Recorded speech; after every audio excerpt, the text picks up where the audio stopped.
Welcome back, Not Noms Low. Actually, we're actually the same. That's not good. Thank you, Gmo. Yeah. It will be really awkward if in 3 minutes nothing happened. Well, I hope something happens. Hey, Kana.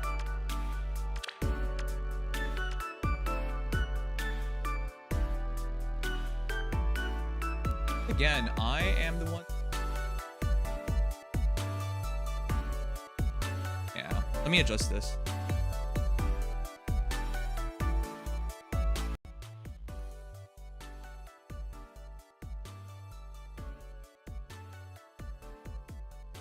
Okay, how about now? So here's the thing, I have 2 settings now. I have a settings for when I have my headset, and I have settings for when I have my headset. But the thing is, they're so freakishly different that audios are really end up being really different. So there's no middle point.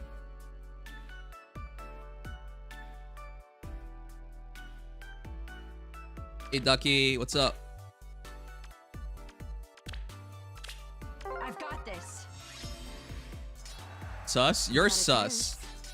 I don't want to hear sus from you. Where to? Are you sure? Let's go. Got it. Who is your dream young banner? I want young 3 houses lords. Young Edelgard, for example. I think that'd be fun. Young Edelgard, young Dimitri, young Claude. To see them without the burdens of being an adult. Though with some of these characters, their childhoods are very screwed up anyways, so it might still be bad. But I want to see the young hero for 3 houses. It'll be a while though, because this time around it's looking like it's definitely for sure going to be, yeah. And the trailer's out. All right, we're gonna watch it. Let me. I'm sorry, YouTube. I trusted you guys. I really did. But you guys are horrible at keeping secrets. So sorry, YouTube. You can't talk for now. I'll allow you guys to talk again after this. We trusted you guys last time and you immediately spoiled it. Like, within 1 minute. So I can't, I'm sorry. I'll turn it back on once we see the heroes, but no way I can trust you guys. We've tried that before.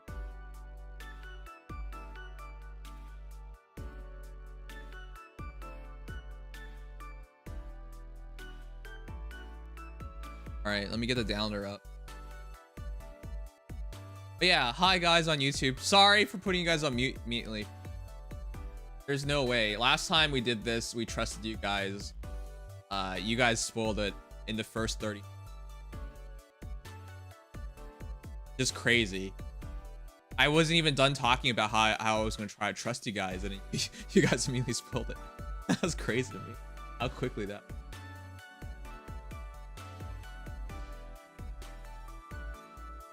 All right, downloading.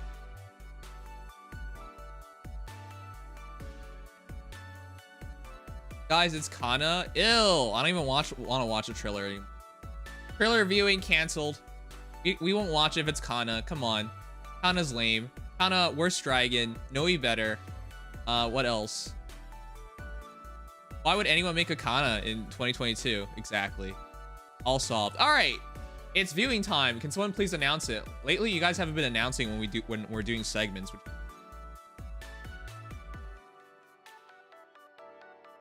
All right, but it's ready to go.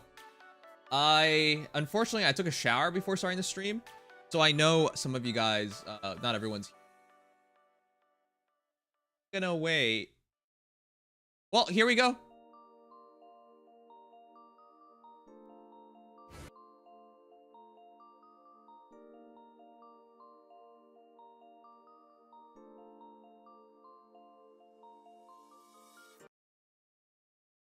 Is time.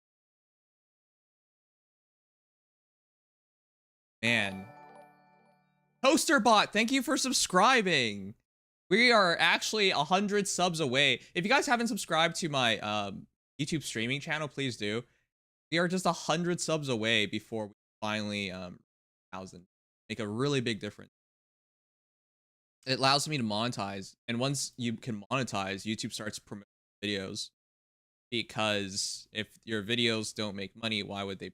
Yeah, you guys know how YouTube works. It's a business. All right. Well, that said, though, let's start.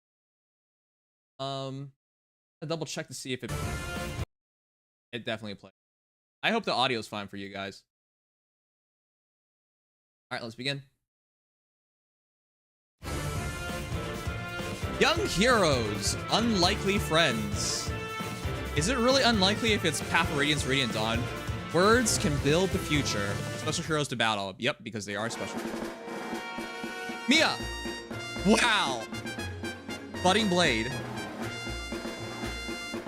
I'm gonna be the best sword fighter ever. What a cute Bunyan. She's so tiny! Speed, defense, tempo. What is that? Bring it on. Damn. She's gonna be amazing. Soren. Yep. Whoa. Whoa. Hushed voice. He can't even speak. Yeah. Soren's time. Oh! Soren has time pulse. I was gonna say Soren's childhood's not the best.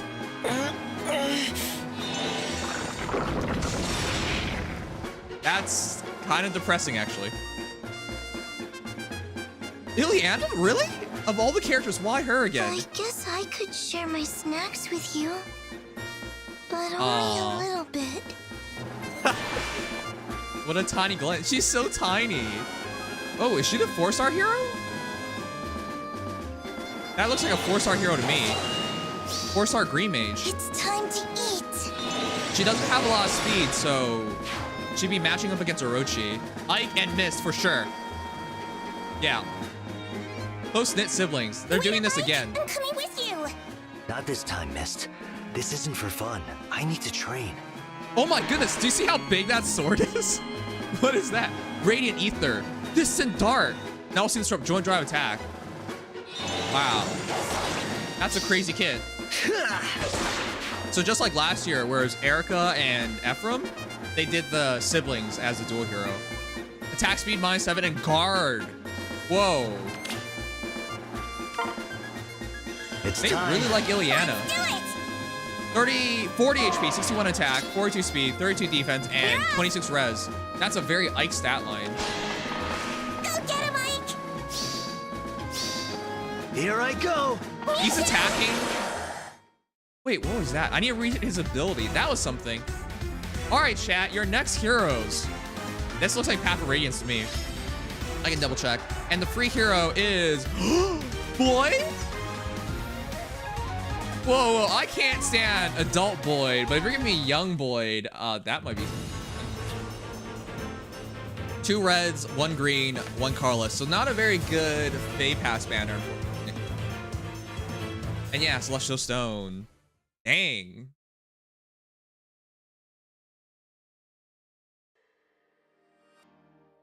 All right, chat. Our newest Young Heroes banner is, as predicted, Path of Radiance. Mia, Soren, as was teased. However, neither of them were the free hero, and they're both 5 stars. So for the people who are saying, hey, you know, they seem to have a pattern of showing off the free hero in the silhouettes teasing, don't fall for stuff like that. No, they can do whatever they want, and they have been.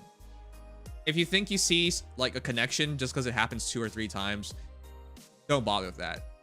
It's not a certainty. Anyways, I'm really impressed that they did Soren looking like such a dirty mutt.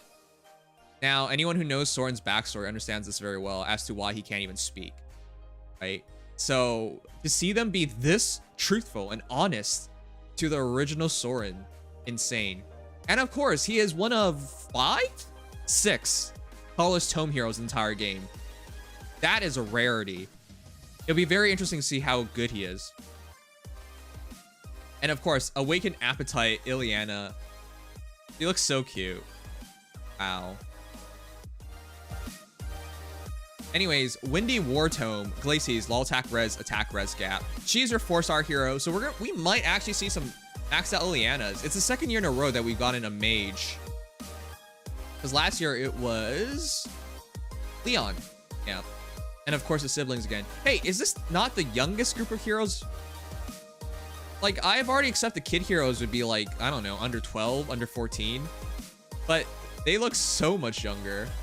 So much younger than usual. I thought last year was already super young looking. But yeah, we're looking at like 8-year-olds, 7-year-olds, perhaps even a 6-year-old. Anyways, that stat line, 40 HP, 61 attack, 42 speed, 32 defense, and 26 res. That's solid. That is very Ike-like. I like how they have Titania and that's right. That's right. Ike's father only has one iteration. I wonder when we're gonna get.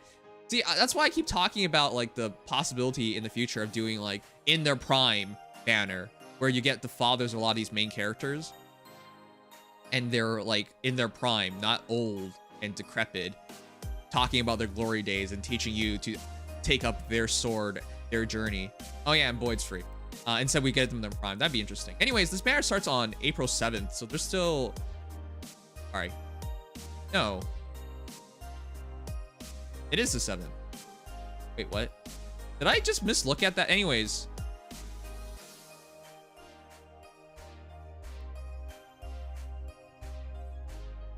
Yeah, April 7th to May 7th. I did not mislook at that. All right. Anyways, Ilyana's your 4-star. By the way, how is the volume? I'll be honest, guys. I'm looking. I'll tell you in a moment.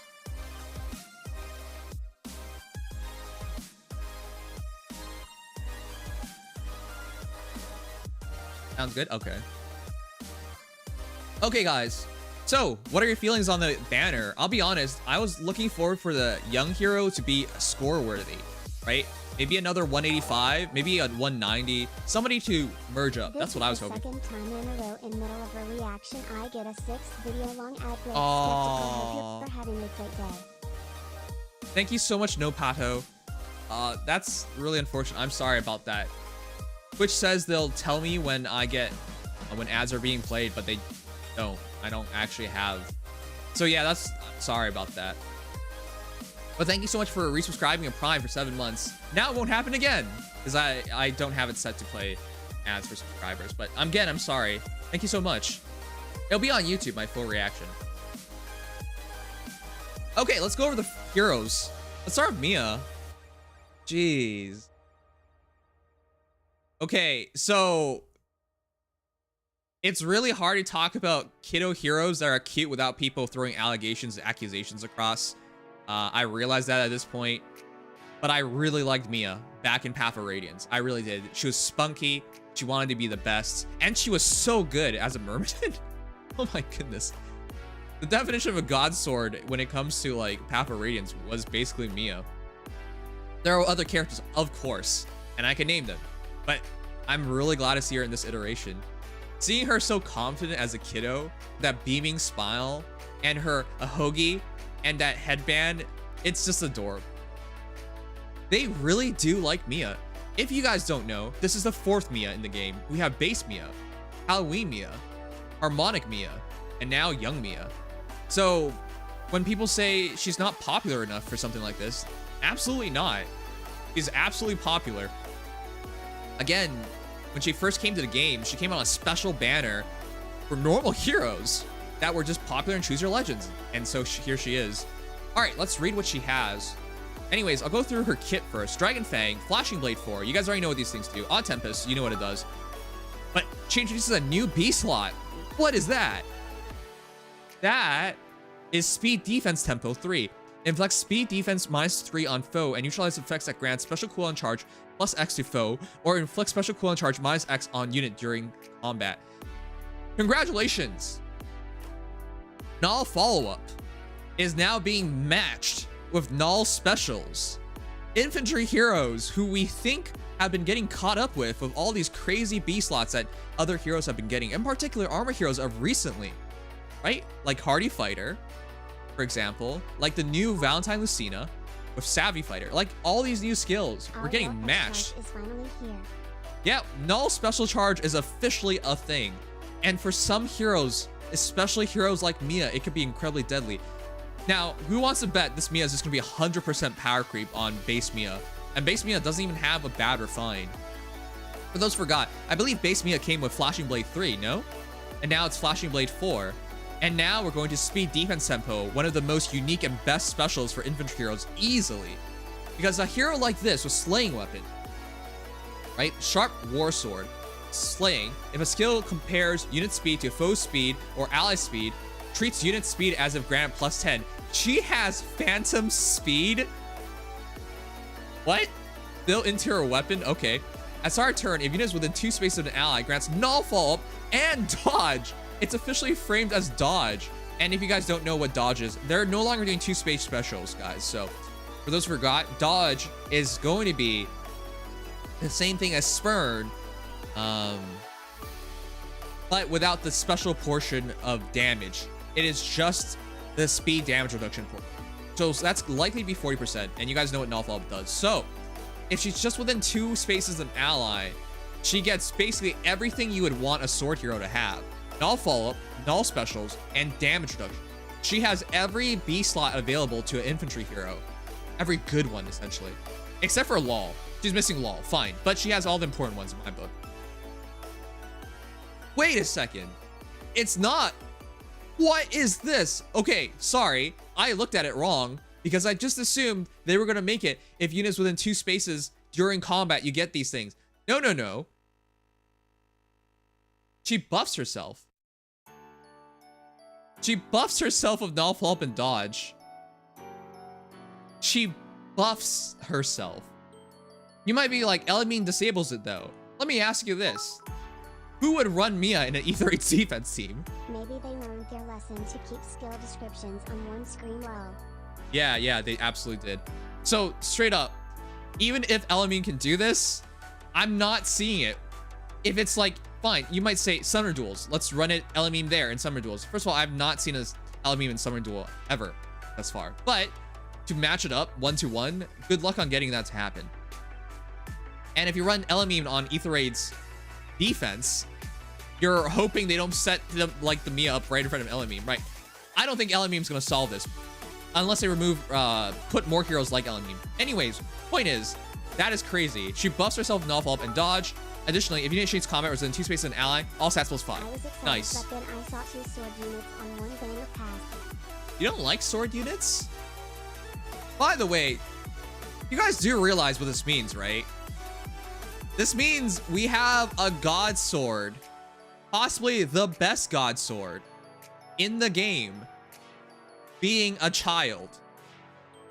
And do you realize how bad that feels? Do you guys realize how bad that feels? We just got Ascendant Merida, and Mia is going to fight her. Like, this is insane to me. If you can give Mia Vital Astra, oh my goodness. Times Pulse, Vital Astra Mia might be untouchable because she'll have dodge, null follow-up, and null specials. Is she not going to be possibly better? Anyways, Mia is looking like an absolute god sword, but we'll move on. Soren as a kiddo. Jeez, doesn't she? I said she, sorry. Doesn't he? It's a long-standing joke that I always joke Soren's a cute girl, all right? But I realize people take that seriously, very seriously for some reason. Mia puts more, yeah, that's what I think. I think it's really absurd that we just got a top tier god sword and we might have just gotten an even better one. Anyways, Soren's a cute kiddo. Anyways, anyone who's played through Path of Radiance and heard about his history, he has a lot of reasons to hate human beings. But yeah, I'm glad he's in the game and that they stayed so honest to his character, even if it is kind of traumatic. The reason why I wanted like young Soren was because I figured they wouldn't do this, but they actually did. Last year of young Leon, getting to see Leon before everything that happened, before he gets corrupted, before he gets possessed, all those things was really like nice. It was nice to see him just make friends and enjoy himself, right? To not be haunted, essentially. But to see Soren actually follow the history of the character, I was not expecting them to be this honest to it. So yeah, Soren, I'm not gonna spoil anything about his character, but he's gone through a lot. He doesn't get treated as a human being. Let's just say that. Anyways, with that said, the story's most likely going to be about Soren meeting other characters and developing a relationship and friendship, and finding that more humane side of himself is what I expect the story to be now. But let's read what he has. Mere Impact times Pulse. He is straight fodder. Please don't kill Soren. The kid has gone through enough. He cannot even speak. But I already know a bunch of you guys are going to be absolutely heartless and just fodder him off. I mean, I'll be honest, if I got him, I might. Mirror Impact means mirror strike 1 and 2 from what, Ilyana, and then just times pulse 1, 2, and 3 at Mirror Impact. That's such good fodder. Don't eat the kid, but I already know some of you guys are gonna eat the kid. Anyways, Adroit War Tome. Accelerated special trigger cooldown count -1 at start of combat. If unit's HP is over 25%, grants attack res +6 to unit during combat, and the following effects will occur based on the value of unit's res minus foe's res, if greater or equal to 1. Wow. Unit makes a guaranteed follow-up attack. He's gonna be slow. If greater or equal to 5, if foe uses sword, lance, axe, bow, dagger, or beast damage, foe cannot counterattack. If greater or equal than 10, reduces the percentage of foe's non-special, reduces damage by X skills by 50%. Oh. Oh, jeez. Oh, jeez. Wow. Wow. He is automatically one of the best Colors Tome heroes. Top 5, easy. Now, don't ask me to name 10 Colors Tome heroes. But no, all memes aside, because there are so few Colors Tome heroes, he's top 5. He's not just top 5 in Colors Tomes. I think he's one of the best Tome heroes.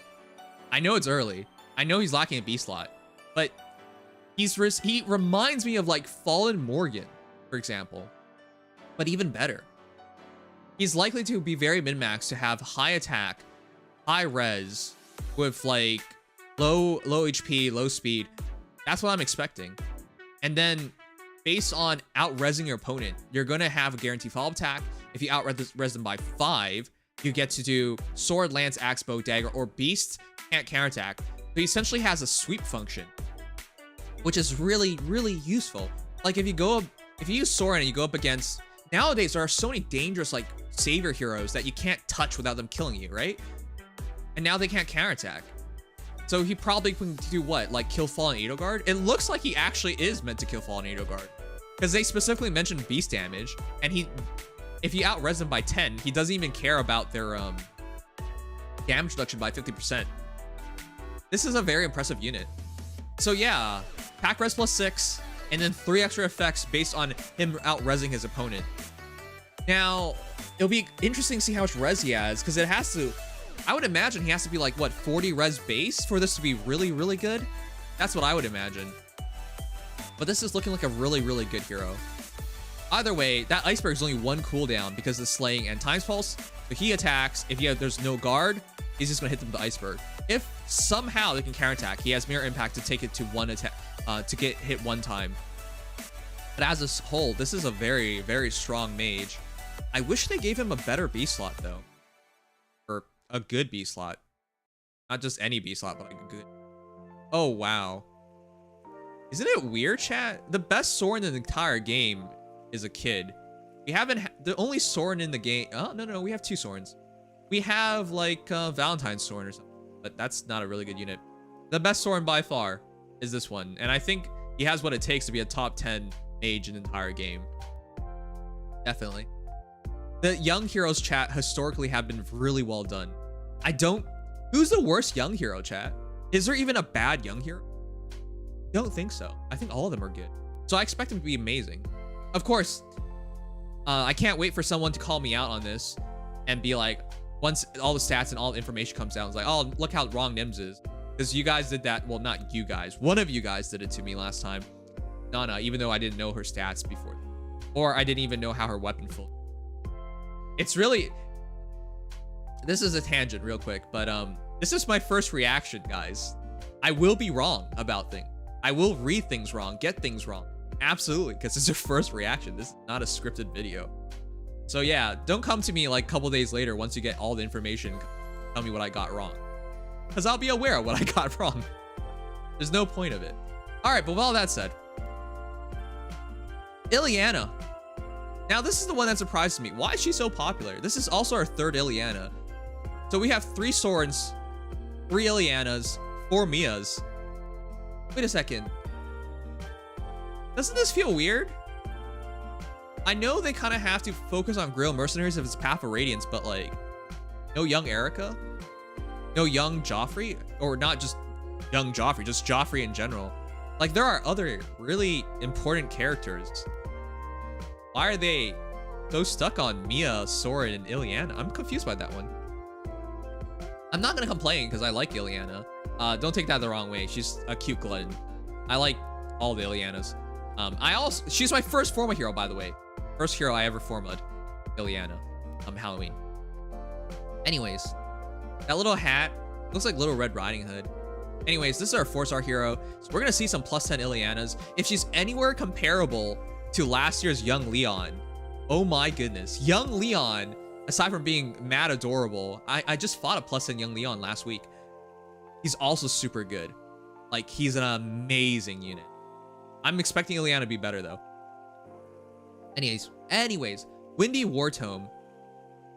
Res +3. If foe initiates combat or foe's HP is over 75% at start combat, this is guaranteed. She's gonna have no speed because that's Ilyana's archetype. High attack, high res, but very low defense. Well, some defense, very low speed, and then some HP, I guess. Anyways, attack res -6 on foe during combat. Nice. That not like Young Leon? Wow. And also, if units res is over foe's res, reduces damage from attacks during combat and from AoE specials. Wow. By up to 40%. And also, if units res is over foe's res +5, foe cannot make a fall attack. Chat. I think she's better than Young Leon. The question now becomes, wow. Can she be better than Julius? Because Julius is also based on res damage reduction. That is interesting. I think this Ilyana is very, very good. Inherent res +3, attack res -6 on your foe, as well as damage reduction based on res up to 40%. And if you out-res them by 5, your foe can't even make a follow-up attack, so she can only get hit 1 time. It'll be interesting to see how good this Ilyana is, but that's a very good start. That's a very good tone. This is our 4-star hero, so we're gonna see a lot of plus 10 versions of her. Now, if you had such a tome and you were like armored, for example, that would make possibly the best savior hero in the game, but she's not. Anyways, Glacie's Law Attack Res and Attack Res Gap 3. I'm gonna guess Attack Res Gap 3 is your 4-star skill, Law Attack Res is your 5-star skill. So she's gonna be an easy entryway to Law Attack Res. She's good fodder. Ilyana, I think. The thing is, nowadays we're so saber heavy. Kind of interested in seeing like who would actually plus 10 her. I think she's definitely better than Young Leon, and I don't take Young Leon easily. He's an amazing hero, but it's kind of similar in the idea and usage. It's blue versus green though. Huh.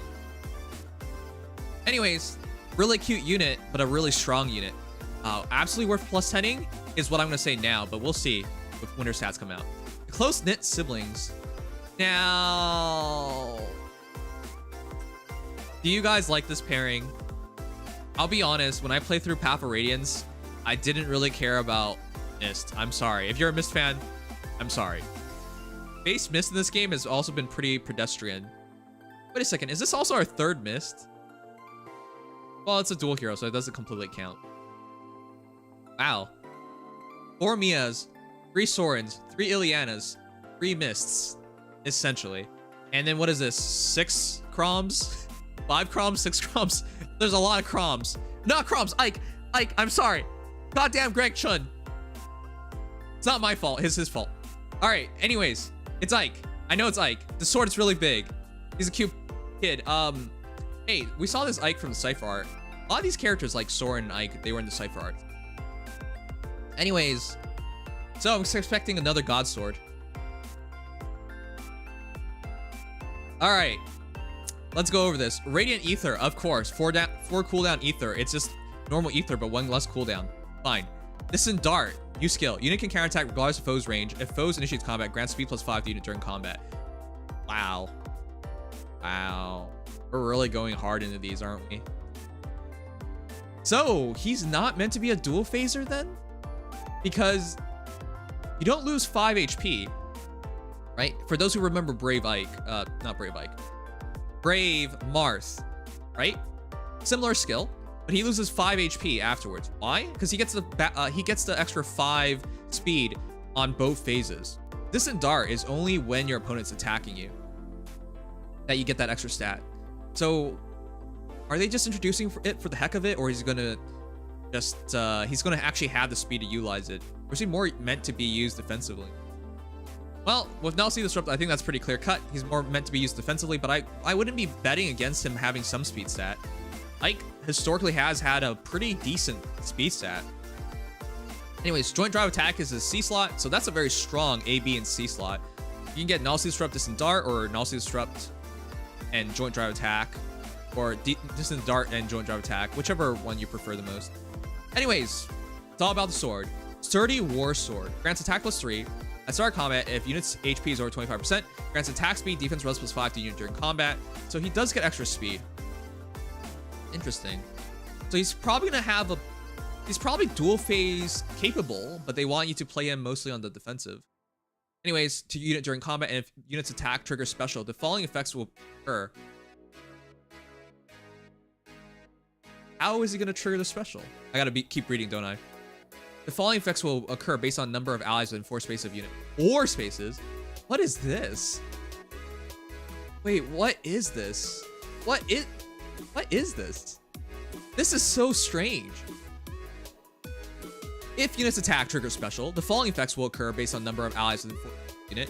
If greater or equal to 1, before unit's first attack, grant special cooldown charge count -X. What? X equals 50% of unit's max special cooldown value rounded down. So 4 cooldown becomes 2. What? If greater or equal to 2, reduces damage from foe's first attack by X%. What is this? X equals unit's max special cooldown count value times 10. What? Is it gonna be 40%? I think it is. It's meant to be 40% damage reduction. If greater or equal to 3, neutralize effects that guarantee foes follow-up attacks and effects that prevents units follow-up attacks. What is this special? What the heck is this? I was looking at this and thinking to myself, I don't see any way where this works really, really well. Because I'm like, if it's based on your special triggering, he has a 4 cooldown special with no slaying weapon. But now it all makes sense. Immediately, if you have 1 ally within 4 spaces, which is basically free and guaranteed and even safe, you automatically drop the Radiant Ether to 2 cooldown. Now, which seal would be perfect for a defensive unit like this, with Distant Dart, Nullsea Disrupt, and Joint Drive Attack? It's so clear cut. We have a breath ability just for this. Wow.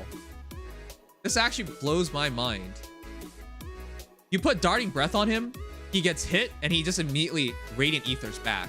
And because Radiant Ether is damage and healing, that's insane. That's absolutely insane. Line and Hands is the only one next to Tiki that can breathe well. Oh yeah, yeah. I'll never understand, like, the entire idea of like breath skills is just such a weird concept to me. No, he needs to use it. He should use it. The reason why I think he needs speed, chat, is because I feel like he's gonna have a decent amount of speed. I feel like as long as he survives the battle, which he's gonna do, the speed's probably gonna be the more important aspect of everything. Because if they outspeed him, they can still double him, and I think that's the only way you have any worries of dying. Whereas if you match their speed and you get a Radiant Ether off, I think it's at least a really good situation for you, even if you don't kill your opponent. Either way, he gets fast cooldown, he gets to reduce damage by 40% with Radiant Ether is what it looks like. And he gets to have null follow-up. If you just have 3 allies near 4 spaces, which is just free, 4 allies within 3 spaces, he gets to become a God Sword. Wow. There's a chance, guys, that after April 7th, the 2 best God Swords entire game are kids. Straight up. Young Ike, Young Mia, 1 and 2 in terms of best God Swords entire game. There's a real chance of that. This is insane to me. So just like Mia, he has damage reduction. Just like Mia, he has null follow-up. And while he doesn't have null specials, he has null C disrupt. So he doesn't worry about like fire sweep bows or healers or whatnot. This is a preposterously good unit. But I think Ike is probably gonna be better than Mia. I think Mia might stand out more for like Gale Force teams or something. Or Vital Astra. Yeah, Vital Astra, Gale Force teams on Mia probably make a lot of sense. Alright, with that said, Ike has 40 HP, 61 attack, 42 speed, 32 defense, and 26 res. That's what I'm saying. He has good speed. So he's looking like a hero that's supposed to be for both phases, but he's focused on being used defensively. Interesting that they do that, but having natural speed is not necessarily bad, especially because he has so much HP refunding with Radiant Ether. That natural speed will probably keep him alive a lot better. Anyways, dual skill, attack speed -7 and guard on foes within 5 rows or 5 columns center on unit through next. Actions inflict special count +2 on those foes. Wow. I don't really care much about dual skills, to be honest. So hard to use nowadays. He's gonna be 185, right, chat? He's not gonna be an amazing scorer. That's the only thing I hold against Ike and Mia. They're not amazing scorers. But yeah, this dual skill is probably really fun if you can use him in arena. Heck, maybe not just arena. Ooh, might be a really good summer dual hero. Anyways, that's your banner, chat. And of course, Boyd's there. I guess I always thought Boyd would come to this game earlier. The first Boyd we'll ever get is gonna be a young hero. That's just really weird to me. Oh, sorry, he is a dual hero. He's gonna score well. I am sorry. For whatever reason, I have a mind block when it comes to Path of Radiance and Radiant Dawn heroes. You know why? The first dual hero for Path of Radiance, chat. Who is it? It's Dual Altina. But that's right. She's a harmonic hero, even though it's Sonicy and Altena. Why? I guess because they can't. For starters, why they split Path of Radiance and Radiant Dawn apart? Why? They put Shadow Dragon, New Mystery, and Emblem together, right? Why do they split it apart? That'll never make sense to me. So I have like a mini mind block. It's not that I'm crazy. I know what dual skills do, and I know this increases score. But I have a slight mind block when it comes to Path of Radiance, Radiant Dawn. Harmonic Altina. See?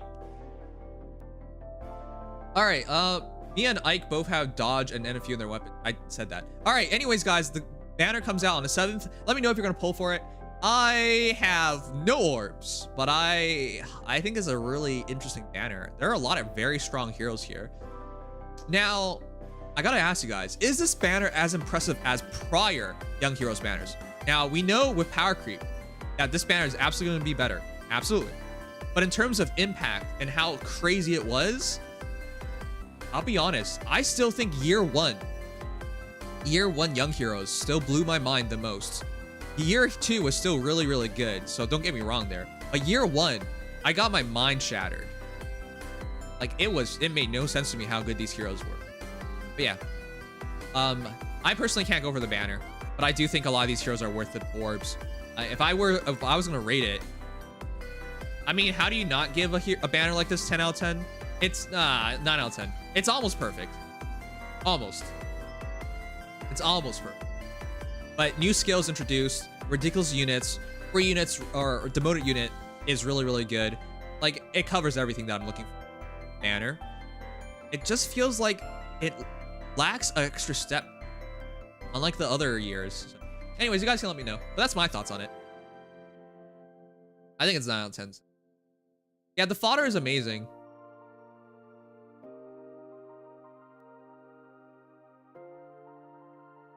Mia and Lucina was first at Nimious. Huh? No. I'm talking about... No, you misunderstand me. I know harmonic Lucina is a thing, but that's not both heroes from Tellius series. That's why I said dual Altena, even though it's harmonic Altena. They're both from Tellius, but for whatever reason, they split up Path of Radiance and Radiant Dawn. I'll never understand that. To be honest, it doesn't make any sense to me to split up those two games, but they did it. But yeah, that was my point, because that hero has two heroes from the same game, but it's not counted as a duel. Will Boyd get a perf?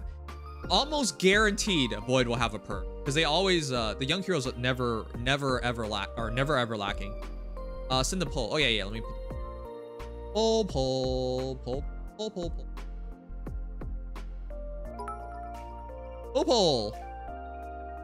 The worst thing about this banner for anyone that was hoping for young Titania is that her Japanese VA was used for young Ike. Young Titan. Wait, Titania's VA plays Ike? You know what? Hey, let's be clear here. I like Greg Chun, but Greg Chun sounds like a 30-year-old man. Ike looks like he's 6 years old.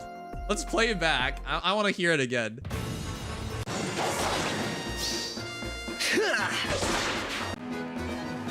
Ike, I'm coming with you. Not this time, Mist. That's not even close to what a kid should sound like. Ike, I'm coming with you. Not this time, Mist. This isn't for fun. I need to train.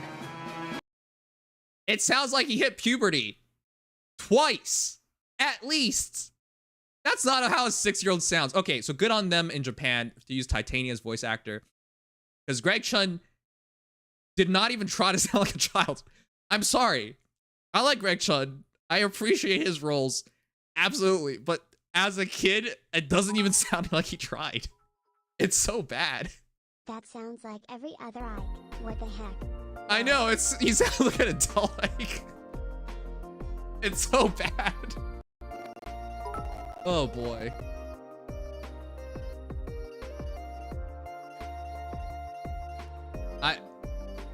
You guys do realize. So here's the thing. When Dex said, blame the voice direction, you know he's not completely wrong there, because you can just voice alter it, right? Up the pitch to make him sound like a kid. And you might be like, well, that might sound unnatural. Has anybody ever watched South Park? South Park literally has its creators voice the characters, and they're all kids. Is it because they use squeaky voices the entire time? Heck no. They altered the voice afterwards. And does it sound natural? Yes, it does. So you can alter the pitch of it. So for whatever reason, I don't understand this. Why did anyone like listen to Greg Chun sound like Ike? Just keep it. He didn't even remotely sound like a kid. I don't know. That one's weird.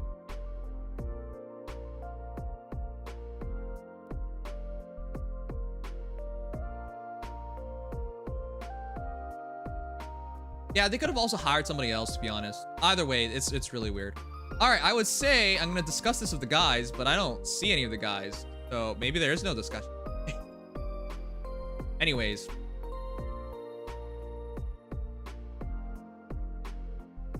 I can't believe Ike's balls dropped at age 6. Guys, please. Please. Please. You're gonna get me in trouble. But it does sound like he hit puberty at 6. But yeah.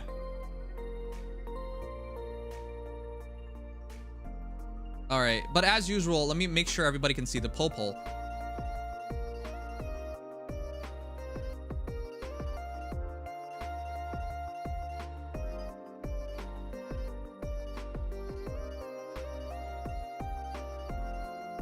Poll.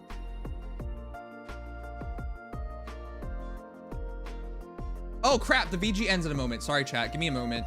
You guys should probably take the opportunity to finish up VG as well.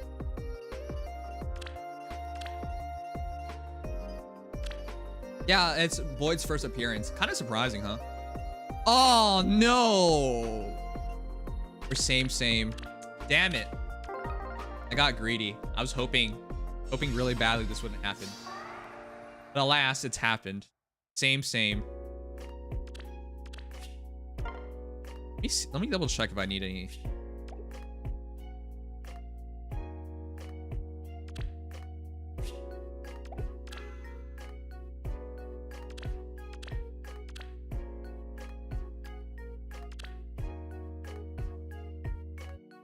I mean, I like Greg Chud, but like, Happy to help. ooh, this might work. I don't know. I'm on my way. Summer banners are in August, right? No, there are 2 summer banners, July and August. So look forward to that. Let's move. I suppose so. I serve His Highness. Oh, it's June, July. Okay. I won't lose. Happy to help. Let's move. You know, hearing Ike right now, What next? Let's move. that's just Ike. This is not even close.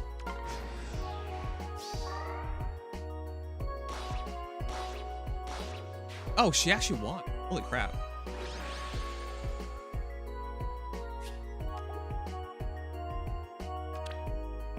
All right, we're all in. Good luck, Team to do. Mayhaps we will beat Amelia. Mayhaps not.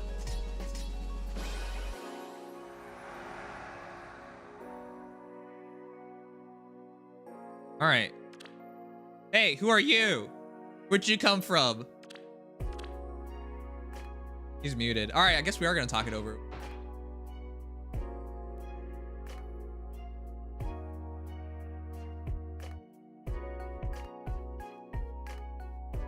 He's muted though. There you go. I think it should work now. Hey, Legion. Hello there. Now, I think the Solots made it obvious who they were, but prior to that, Also, one last thing to note. They were It had to be being either discreet about Tellius, child Three units Houses, when or their Echoes. weapons are the Those are war my weapons three. well. I think most people's. And Three Houses was realistically just there because, of course, it is. well, I was hoping it was 3 houses. People keep talking up young Edelgards. Looking forward to it. It'll happen. It'll happen one year. But this one did have a lot. Like, when I saw the Soren and Ike ciphers, I realized, okay, this is actually a little more likely. Yep. All right. Anyways, let's go over the banner real quick. So, going into this Young Heroes banner, I mean, I'm overall, I can't disagree with Path of Radiance because I felt like it was going to happen eventually anyways. And it is a very popular series of games. However, once we got into it, the choices surprised me. So this is our 4th iteration of Mia, our 3rd iteration of Soren, 3rd iteration of Ilyana, a 3rd iteration-ish of Mist, and 6th Ike. Yeah. I'm surprised they doubled down on the same heroes so many times. I mean, to be fair, they only have so many iconic characters that aren't beasts, and most of them, well, a few of them already have. I gotta question you on that. Why can't they do a beast unit? That would be very interesting. Because they don't want to. Well, that's pretty clear. But no, guys, if a young hero was a beast unit, wouldn't that have been exciting? Because this year's Young Heroes banner feels quite similar to last year's, no? Free-to-play hero, excellent defensive mage, 5-star hero, excellent god sword.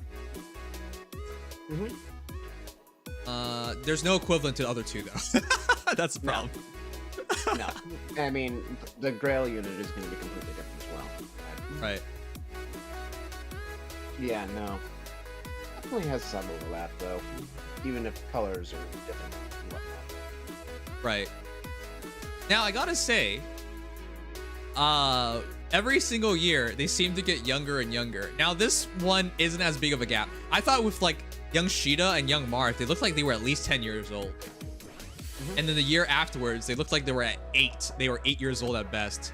And this year, it looks like they're 7 years old. They look younger and younger to me. That's the other thing. I mean, to be fair, some of those characters were pretty young to have ratings. Right. Right. So, like, That's there's true. also that. That's true. So they can't age them down too much more. No. Unless you really want to go back to Apollo. You guys imagine, hey, it's young Soren.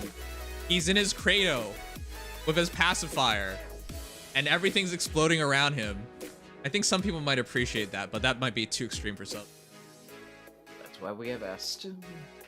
Watching in the background as the slaughter happens. Oh, yeah, you're right. S is literally a toddler. Exactly. Wow. Also, our free hero being Boyd. Are you excited about that? That's a 185 BST infantry hero, no? 100%. Yeah.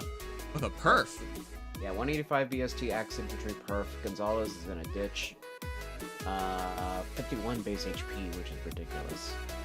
Yeah, I actually expect him to be better than Gonzalez easily. Yes, he literally is just going to be, unless he's slow, which Boyd isn't. Which that made slow. right. So here's the awkward position he finds himself in. If he's hyperly fast, he's competing with Ninja Shamir, which is unlikely to happen because Ninja Shamir has 42 speed base. No. Super Boon taking her to 46. Yeah, if you're that fast, you're literally on her territory. Unlikely for that to happen. If you're below that, then you're just gonna be over Gonzalez. If you're below Gonzalez, then you're going into what? Cilio territory, Fulgus. Yeah. That'll be that slow. Right. So it's a very crowded area for green units. So therefore, it's more likely he's going to be slower than Shamir, have overall, or maybe less res, more defense, more attack, less speed, More attack, more speed. I mean, more speed, Jesus. more defense. More attack, more defense, less speed, less res. He has to lose something because he has way too much HP. Right. So this is going to be interesting. Of course, then the question is, what does the perf do? Because, in my opinion, the stats mean very little compared to the perf. Maybe he So- has an HP skill. He could also have an HP skill, but frankly, I'm after Gonzalez. I'm not gonna hedge on that too much. Good. Now, really quickly, because of how dynamic the new weapons are, I do not know what to expect here. And the only thing I know to expect is something really good. And to be frank, every single year, our young hero has had amazing perfs, even the free ones. Yep. Minerva got guard on a sling, axe with spectrum stats with a hard condition, but for the time, ridiculous. Plus a perf A slot, Dragoon Shield, which was Iodes, attack speed, defense +3, visible. Then we had, of course, Innis, no introductions necessary. Slaying, attack speed 6, and anti-damage reduction on special proc. Really, really good unit. Right. I don't know what to expect with Boyd. I think he will not be as good as Innis, most likely. But I can't. I don't think most units are as good as Innis. Will he match Minerva? Because if he does, that's a great success. Minerva was one of the most frequently +10 Grail heroes for her time. Yeah, for her time. I don't think Boyd... The only thing is, Boyd is trading with Yenfei, and with Grail units in general getting better, I'm not sure if he'll... It's possible, unless he's, like, ridiculously good to be on that level of +10, but it'll be pretty popular, inevitably. I think Innis is still going to be the better unit to go for. Obviously, we'll see when his Scoring weapon aside. details come out, but scoring-wise, obviously, Boyd's getting better. If you want to do a 185 comp, then Boyd plus Yenfei already. You got good color coverage. You actually probably have some good stat coverage. That is actually an impressive team, to be honest. Like, the big thing I expect is Boyd will most likely not have his encounter, which means his perf will focus more on stats, which Yenfei lacks. Which, yeah, Yenfei will probably still be faster overall, but as I think a lot of Yenfei users can attest to, sometimes the raw stats can actually be more useful than DC. Oh. Oh, wait, what? He's gonna have the sword anyways, so he's gonna have DC anyways. Oh yeah, Yenfei has DC, but as a result, his perf is not going to be... It doesn't have as much stats. That's how distant counter perfs work. I know, but it So- frees up his A slot. It and does. Get back some of that. It does, but having a melee-focused unit instead of a dual-range focused unit does help a lot with more overwhelming melee matchups. Okay. Well, now that you mention it, hey chat, is not the best overall team right now, Grail-wise, for a free-to-play here, free-to-play player. Yep. Yanfei, Void. Then we have, and I'm not kidding you guys, I still think Ignatz is pretty good. He's 185 BST as well, and he could be a far save hero. That is true. And then of course, yeah. And then of course we have the beast hero, Kaiza. I don't know if you're running 3 units like that though. I'm not sure if Kaiza has a slot. Right. There's no beast or dragons in that comp. I'll be honest. If you run a team like I just mentioned, you probably take Yanfei. It's Yanfei, and you take him over Kaiza, but like he's still a really good unit. Yeah. For the 4th slot in general, that's difficult. Probably right now, I'd actually say it's Marsha or Karen for the 4th slot. Oh. However, there's no unit in that core, first of all. Right. And second, Kanto utility in the arena is really good. Really good. And also 180 is still fine. It's not 185, but until we get a 185 blue unit in general that isn't Benny, which you could run near and far save, but I feel like at that point everything's on your saviors. I don't want to hear about Benny. How long has it been since Benny came out? Benny came out in August. July. Oof. My bad. Hey, well, I'm nearly 1 year of this game, and you guys know I've pulled on banners. I still have not pulled one Benny. I don't want to hear about Benny. He's not an option for me. I've been in a Benny drought. I'm at +4 and haven't gotten one in a long I time. could +10 him right now if I had the savior fodder. Okay, this is why I don't like relying on these heroes. And when some people tell me, like, hey, Nibs, you know, these take Grails, my counter argument is good. I'd rather take Grails. Guarantees are great. Yes. These are guaranteed +10 units as opposed to having to rely on the winds of fate. The only reason why I have to even bring those up is because blue sucks for Grails, arena-wise. You really can't do any of them. Except, I guess, Norn, but she's a little behind in BSD. Oh, I can't suggest a hero like that. Nowadays, with all these great options at 185, you go 185. Anything under that at this point, if you're making a new hero anyways, yeah, it's not a smart investment. No. Unless literally the unit is core defining, like Younginess, for example. Younginess, I think, is justifiable. Although Okay, no, if it's for a damage output unit or a power unit, absolutely. Then you shouldn't care about scoring. Right. At least not as much. So, there is that. But if you're literally just making a score carry, like Norn, sorry, I wouldn't recommend it. Well, enough about that. Let's get to the heroes, because this cracks me up. This cracks me up because I thought Ascended Merida was gonna be the talk for quite a while. How is she? Is she still here? She's still here. That is depressing. That's what happens when God Swords are literally a dime a dozen. All right. Well, if you guys don't know, Ascended Merida is still here for a handful more days. However, if you miss out on her at this point, it's probably because you're going to miss out on having Vital Astra. Because I'm going to be frank, I think Mia's the better unit at this point. The fact of the matter is, Mia is so complete. It's so ridiculously complete. Yeah, honestly. Yeah. If anything, if somebody gets Merida, my honest suggestion is, hey, get that Vital Astra on Mia. On Mia. Yeah. For those who forget the comparison with Merida's weapon, she has Quick Impulse on a Slaying Edge that grants all stats +5 when solo, no follow-up, and then after combat, 1 cooldown, special spiral to any special. Right. And I get the argument that you need Times Pulse, but there's Times Pulse on this banner. Just saying. Just saying. The only thing you're really losing out on is spiral. Right. That's a big thing. It's not perfect, but the fact that it matters, she has speed, defense, simple. That is I thought would be defining. Right.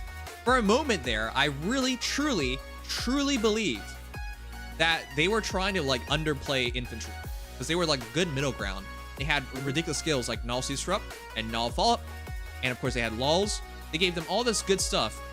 So once armor heroes started catching up, flyer heroes getting caught up with their B slots, new B slots, Cavs as well with trace skills. Absolutely. I never thought this would happen. We finally have null specials, and unlike null follow-up, which doesn't affect stats at all, speed defense tempo, which gives you null specials. In other words, it cannot prevent you from charging your specials, and your opponent can't charge. It's such a great combination. I think Anyways. the only reason why they did that, besides the fact that it's a newer skill, is because null follow-up is more universal than preventing guard or preventing... I actually disagree with that. There are some instances in this game where null follow-up does nothing. Actually, there are a lot of 100%. instances. There's a lot of instances, too, where nullifying special acceleration is even more useless because, like, instant specials are just units who play straight, like Brave Erica. I agree. However, for a hero like Mia, that is actually game-changing how Literally. like dangerous she could be because she has special trigger Sling and Flashing Blade 4. That is just... That's a perfect combination. Yeah, she's literally designed with the concept of spamming specials in the player face. Right. It's a little weird she has Dragon Fang. I know the concept is to get counterattacked, and no guard prevents that cooldown from being prevented, so you will follow up the Dragon Fang. It's just weird. I think you switch off Dragon Fang, to be honest, so there you go. The question is, to what? I mean, I guess you could do Luna, but then, I guess you wouldn't really care. Vital Astra! Get that Marita, she's still here for 2 more days. Let's go. Just run Vital Astra, and then at that point ditch Flashing Blade 4, and you're fine. Oh, Microwave, you have jury duty? Enjoy. Enjoy. He can't disclose any information, but I hope one of you guys get a jury duty for like a serial killer. Now, serial killers kill people. I'm not saying that's a good thing, but those high profile cases, I've read about people talking about their jury duty for like high profile cases. It's really something else. If anything, we might not see Microwavy ever again, because he gets his location, name, and everything identified, and then their accomplices kill him. So yeah, let's wave goodbye to Microwavy. Have fun, Microwavy. Take care. Rest in peace. All right. With that said, no, the reason why Mia's like so crazy to me, because Ascending Blade versus Sharp War Sword. Which one would you take?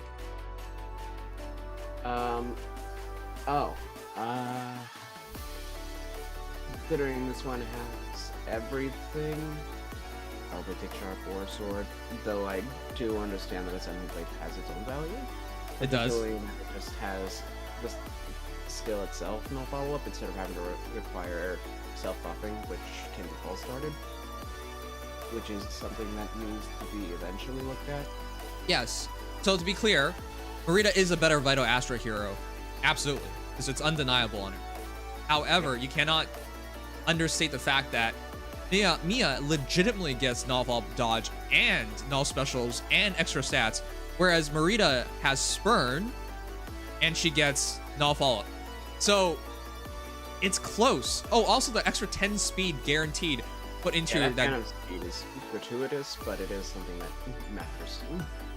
Right, so no matter what, essentially, you're going to get something to trigger. That dodge is almost impossible to ignore. Like, it will always factor in. I'm willing to bet she's going to be... Would it surprise you if Mia's 43 speed? I think she's 42 at least. But I think she could be even higher. Right. Right. Yeah, no. As long as you speed time, you get full dodge, which is stupid. Right. So both these heroes gets all stats plus 5. So to put in perspective, Sharp Warsword actually has more abilities overall. This does not have the Times Pulse ability. And because it has more abilities overall, it frees up the B slot, which allows speed defense tempo to happen. Yep. I mean, the only thing, if you are running Vital Astra on Marita, then you just run speed defense tempo, and all you're losing is 1 layer of dodge. Right. And Phantom Speed, which the Phantom Speed, I guess, could matter, but I don't think it's, like, everybody's most important thing to lose. All right, but with all that said, chat, this is why I think it's really, really depressing for Marita users. I already know some of you guys plus tender. Very easy to understand. Yep. But her competitor came out literally a couple weeks later. and she will be the immediate banner following the disappearance of her banner. Yeah. That's a slap in the face. I mean, I guess on the other hand, you can literally just throw tempo on Marita and you'd be suffering almost no loss. It's just that it might be, to some people, why. You lose some damage reduction. You'd be relying on Vital Astro, but I understand what you're saying. Yeah, well, I mean, Marita is designed with that in mind. She's basically literally gonna always have Vital Astro damage reduction unless you get full smoked. All right. However, let's talk about Soren next, because this kiddo. Have you ever played through the Tele series? Do you need to go through it at some point? I know why he's like this. I just Okay. I respect IS for doing this because traumatized children. How? This is a Nintendo chat. Let's be clear here. And while you might point out Majora's Mask is all about traumatized children, you got me there. But there's a reason why they don't keep doing that. I think after Majora's Mask, and 90s were a very different time. It's 2022. Right. They're extremely conservative at this point. The fact of the matter is they put a traumatized child as a pullable hero. Yep. Surprising. I was convinced they would rewrite his history and this is like an alternate timeline Soren or something like that. He's having a proper childhood. Like Leon. That's what I thought was going to happen. Leon did have a proper childhood. That's the thing. Right. But I'm saying like what they were going to do with Leon, essentially. Again, where he's just discovering friends and having a good time. That's what I thought was going to happen. But no, they went with the traumatized version. Nope, they went with the one that actually is in the game. Or, well, yep. Reference. And in the cipher. Right down to the tattered clothing. Which I think was quite nice. Well, child abuse, obviously. That's what. Right. So I respect IS for taking that risk. I respect Nintendo for allowing that to happen. I'm not sure if people realize this. A crap ton of Fire Emblem games are very dark. It goes into everything. Let's just ignore the thing that everybody ignores, just child soldiers. You realize in virtually every Fire Emblem game, it involves child soldiers. But sure.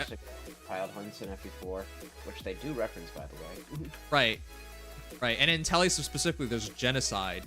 There is racism. I don't even know how you can say racism because it's literally different races, but sure. Well, yes. It's about as right. There are war crimes. You can go down that list. It goes pretty far. And Fire Emblem as a whole has things like incest. You know what? We don't have to go through everything. We could, but the entire idea, I think you got it. The point of the matter is, the series has always been like this, but I thought they were going to try and keep this stuff out because Fire Emblem Heroes is not the genuine Fire Emblem experience. No. It's this cleaned up version for them to put to the masses. Like, I respect that they did this, but is there any other hero in this entire game that's clearly damaged? And don't you give me a fallen hero. That doesn't count.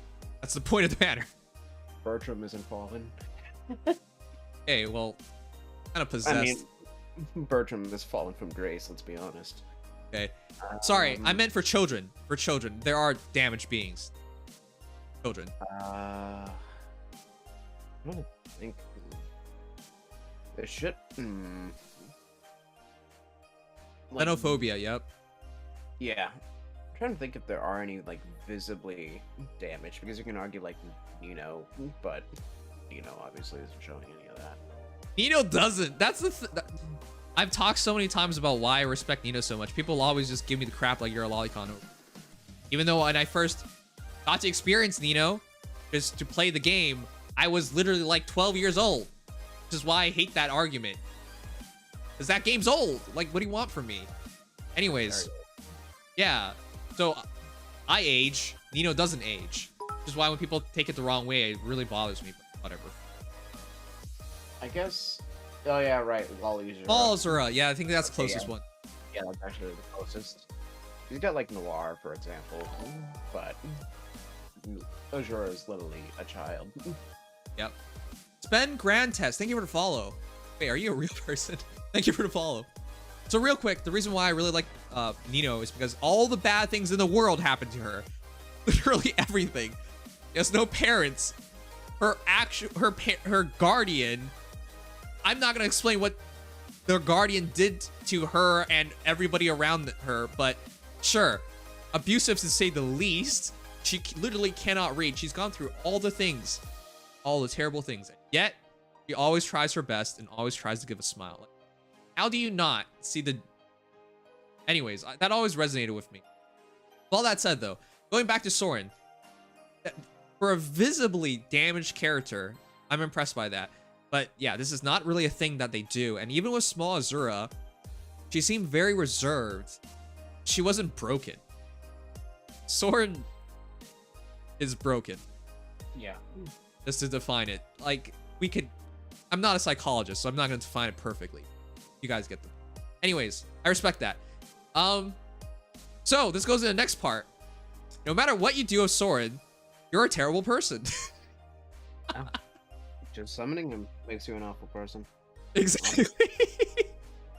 If you fodder him, this is a child who has gone through so much shit, and you put him away. You don't show him a better place or better time. No, no, no. You take that times pulse and mirror impact because he's perfect fodder. It is. Bad. That is very fodder. Very easy to fodder. Obviously, Oh. good in mind. So that's something. But what else? What if you use him? What if he becomes... Well, if you use him, now you're throwing him across... Because I'll be honest, I think a properly built Soren... I mean, we'll get into it, chat, but that tome is amazing. A properly built Soren is capable of wiping out entire team. I absolutely believe he can do that.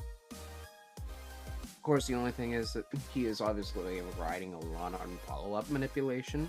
Right. But you take that out, you don't worry as much about that, and you have yourself a terrifying mage. Right.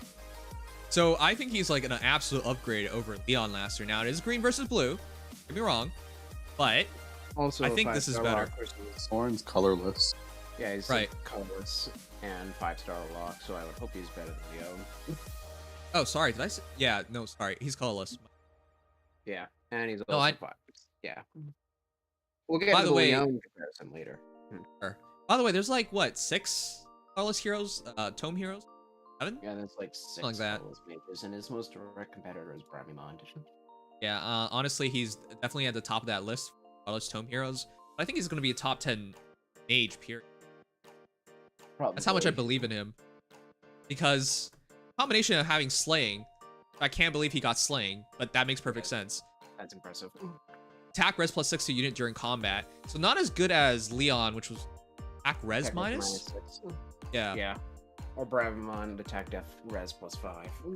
Right. However, because if he out-res his opponent just by 1, he gets to make a guaranteed follow-up attack. That is such an easy criteria. That Practically basically might as well not be there. Right. If you match or greater than 5, and they use Sword, Lance, Axe, Bow, Dagger, or Beast damage, they can't counterattack. That is huge. Huge. It gives him so much utility. He has a res-based wind sweep instead of a speed-based one, which is ridiculous. Yep. If greater or equal than 10, reduces the percentage of foes' non-specials reduced damage by X% skills by 50%. In other words, he's like a dual leaf in that respect. That's why I think he's such a ridiculous unit. That combination, put that together, which funny enough, this is suddenly like a fallen Edelgard killer. Basically, as long But as he why? out-reses. I mean, the only thing is, she actually does have res. I expect him to be honest, I think he should have 40 res base, what I would expect. I mean, with Mirror Impact and the fact that Edelgard doesn't specialize in res, in fact, she has attack death penalties, not attack death res buffs. He'll probably need a res check easily. Yeah, with all that said, chat, that is an amazing tome. So yeah, let me know if you guys Yeah. are interested in Soren, because yesterday when I was going through Twitter, a lot of people were... He is like the perfect child soldier. That's bad. He's one of the best tome heroes entire game. Yep. Easily. I mean, compare him to Bramimon. Bramimon has Impenetrable Dark, which you can't compete with, but he has attack def res plus 5 and auto follow-up for arguably easier conditions, besides the Yep. speed check, which is neat. But that's it. Doesn't have Yep. the wind sweep or the null have damage reduction, which is ridiculous. Right. He actually reminds me of Fallen Morgan. I think he's better than Fallen Morgan. And I think building him, now this is the pain in the butt. I wanted him to have attack res unity. What? If he had that, I guess. I understand why they did mirror impact, but he's a dual phaser, not just offense. Yeah, I suppose that is true. I think it's all right. And I wanted him to have Null Sea Disrupt. Now I know Ike has it, so that's probably the reason why they want to do double the same skill in the same banner. Also, they made it clear they want him to be an initiator. Well, fine. He can initiate, but he can do both. The other thing I wanted him to have was Lull Attack Res, but That's not exactly a hard ask now. it's not a hard ask, and they put on another hero on this banner. So this cracks me up because the 2 ideal B slot skills other units on the banner have. Yep. Unless you're one of those people like Snow Follow Up, which actually has used. But yeah, by the way, chat. here's Soren Cypher. Huh? Here's Soren Cypher, by the way. Yeah, no, I've seen it. That's actually the thumbnail for the. Oh, cool. All right, but I'll show everybody that in a moment. Anyways, chat. He does not need QR because he's an auto doubler. So you just run like another attack res form or something. That's it. Or you give him Mystic Boost. Yeah. Yep. His stats are gonna play a large role in this. The only thing is he does not have a lot of HP. So his tanking capabilities, while solid, are not something that necessarily has to be prioritized as much. At least in my opinion. Especially since he doesn't get def. His kit does not provide any defense. Okay, well, Uncle, if those of you guys were wondering what all Soren in official art, Cypher art, they got it really close. Hey, where's a bit dark? Yeah, I don't know what's with the saturation. Yeah. But it's just, which is weird because the other guy's hand is. The one I have is wait. All right. Anyways, okay, whatever. Here's what he looks like. But yeah, I think that's enough about him. I have a lot of faith in him. I think that's a top 10 mage. Now the problem is, if he was armored, first of all, that'd be screwed up because he's a child.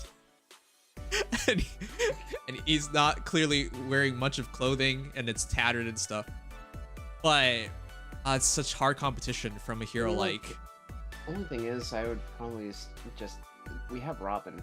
We don't need That's what I was gonna say. Yeah. It's such hard competition, Robin. And nowadays, because of the hyper reach that teams have, even if you wanted Soren to take all the fight, getting progressively harder to do. That really lowers his value because of the current meta. However, if you can give a situation where he's the only one fighting, I think he's gonna sweep entire teams. That good. The only thing is, he is a mage infantry. By definition, he is at a disadvantage to cavalry in this current meta. That's the only thing. So, I think that for as far as mage infantries are concerned, and where null follow-up isn't literally everywhere, Soren is probably one of the best mages. And even with that, with null follow-up in mind, a res-based wind sweep, you're just gonna get a good chip in every single time, and that's fine. So I really like that chipping ability. It is. People should not undervalue that. That is extremely useful. Yeah. No matter what, he's gonna be one of the most obnoxious mages to fight, even if he doesn't have some of the meta permanence merit, for example. All right. Anyways, next hero is Ilyana. This is our four-star hero. Yep. Again. I'm genuinely confused why they keep throwing Ilyana in. I'm surprised that they didn't do Erica. Kat, when you think about it, how many Erica versions do we have? How do we have more Ilyanas? Well, Soren, I can understand. How do we have more Ilyanas? Erica? Oh, sorry, Ilincia. Oh. Lucia. Okay. That does baffle me. I can't argue that. Also, we don't have Micaiah or... Then again, that's Radiant Dawn, so that... Yeah, I guess it does kind of surprise me. I thought Soren would be a demote and then Ilincia would be a 5-star lot, but here we are. So that's what surprises me, that they take Ilyana over.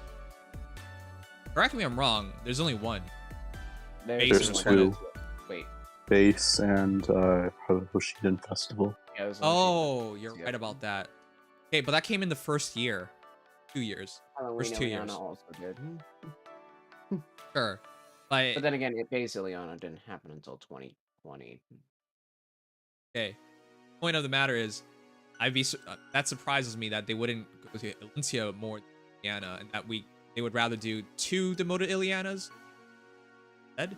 Oh no, that's just weird to me. I guess it's a little weird. Well, Zane, I don't think Zane's to the level of like Ilyana in terms of like. Well, no. But then again, I don't think Ilyana would have been demoted at all. If anything, she would have taken Soren's place. I would have been happy with the demoted. I would have been fine with demoted Soren. I'm just saying that Ilyana seems like the kind of character who would probably take a 5-star walk for a demote. All right, guys. But with that said, this is the actual competitor to Leon. Green versus. I got mixed up with Greg. Listen, guys, I have an exam tomorrow. I'm a bit tired, but yeah, I'm pretty sure you guys can tell. Anyways, Oh, you'll have final day tomorrow, man. well, it'll be afterward.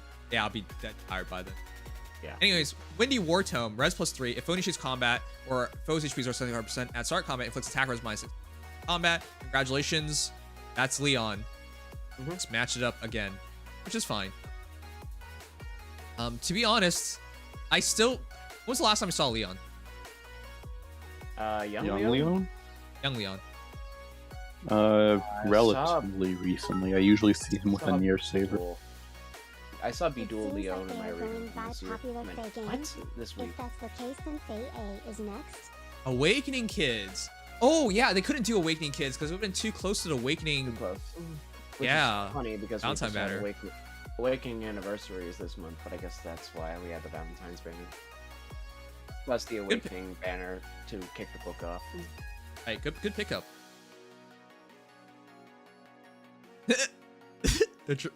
Dortron just says see a Legion and Dex on the commentary. That's Okay, an guys. insult to me.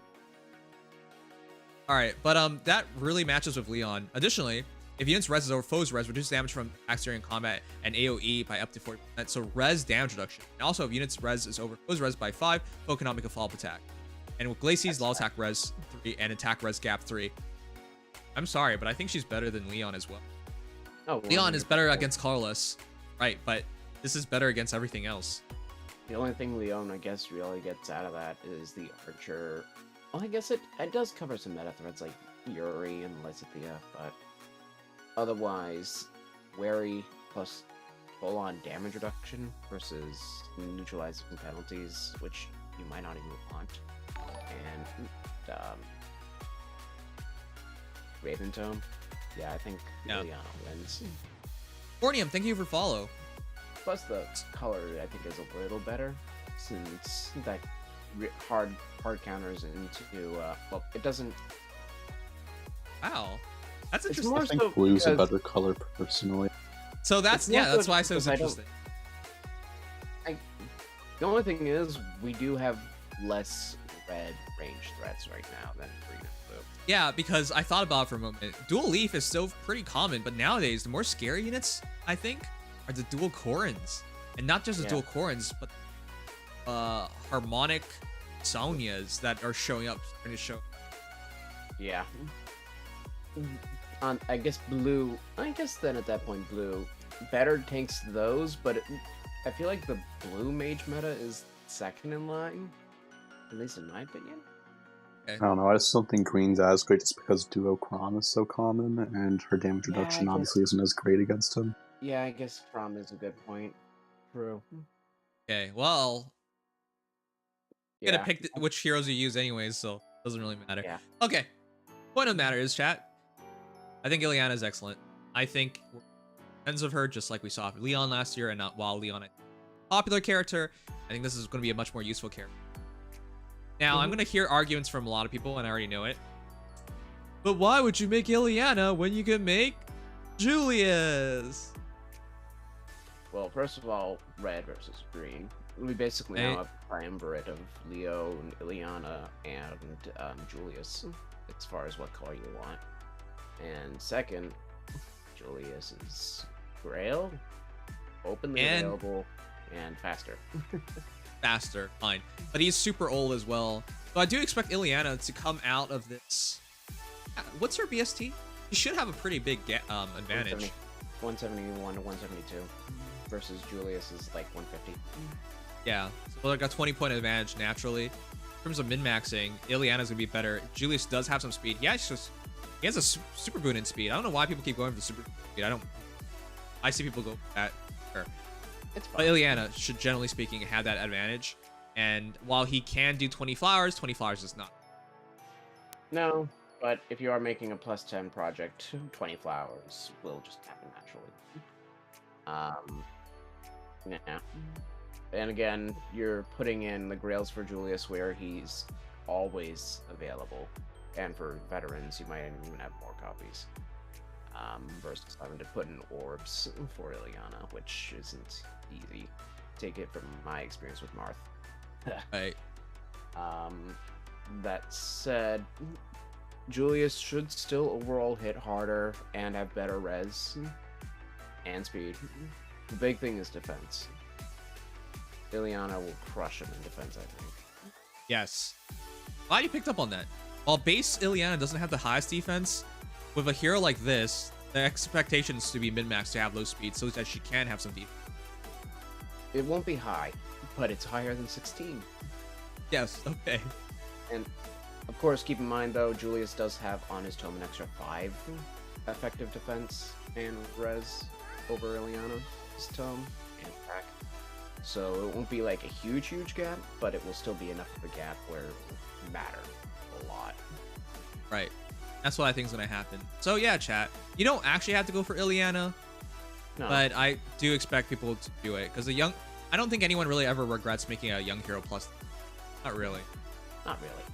Of course, arena-wise, it's not a bad project. It's still technically an individual candidate, but you could definitely make it work. But no, Ilyana's a plenty fine, and certainly one of the best free-to-play mage tanks without any sense of doubt. Okay, and then going back to it, yes, you can just fodder her. She's Oh, going to yeah, be easy law attack res, which I expect to be 5 stars. Yeah, if you're 4-star, dear God. Yeah, LOL is huge for just any tanky mage. I mean, obviously, there's a lot of good B slots for mages these days. Mostly no follow-up and LOL speed res for offensive ones, but still, it's gonna be very nice. All right. Yeah. Our final hero. So this is the reason why I didn't really get that excited about our... First of all, while I like Ike, I'm not the biggest Ike. And second of all, Greg Chun did not try. He did not try. This isn't for fun. I need to train. Type range is not up to snuff for the young. He didn't even try to sound like a kid. And they didn't even try to like save him there by like changing his pitch or something. It was more of an effort with Ephraim, ironically. Yep. Oh wait. Kidding me? He's back to back. He gets to be on this banner back to back. He's the duo, back to back. Yep, that's impressive. I like Greg Chun. Just I really wish they made him sound like a kid. He just sounds like Ike, and as a lot of people have mentioned at this point, just sounding like Ike is not a good thing. He sounds like he's 30 years old. He looks like he's 6. That sword is huge for him. Oh yeah, Ellie Wood moment, or I guess Brave Roy moment. Yeah, he came out of Matt. Have you seen Grail? Wow. Okay, makes sense. Anyways, this is actually one of the most interesting God Swords in the entire game. First of all, Ike being a God Sword feels like a weird thing to say. Now, if you play through a Tele-series, that's not a weird thing. But in Fire Emblem Heroes, it is weird. Ike, back in the day, just didn't have enough BST to be what he was supposed to be. Now he does. I mean, Valentine's Ike was a good try, but armor and purpless. Does it feel weird? It absolutely. Now, this is one of the most unique and weird and different heroes I've ever seen. Yeah, I literally do not... unique Right. interaction. right? But I do not like how we went back-to-back God Swords. Why? Erica, We like Right. swords. fine, but I don't think Erica did that well. No. I mean, also to be fair, I don't think Erica's is good. But Oh, well, yeah. yeah, having this many sword infantries, I mean, with Ike, fair enough.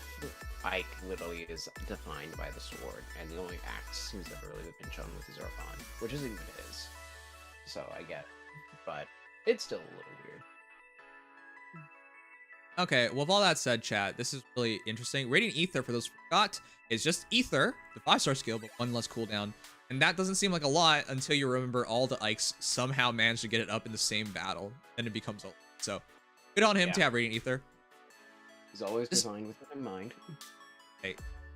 Distant Dart is here, speed +5 to unit during combat. And while you guys probably noticed, there's damage taken. That's because it can only be used defensively. Which is, and with Null Sea Disrupt, this is really a hero that's just meant to be used defensively. Yep.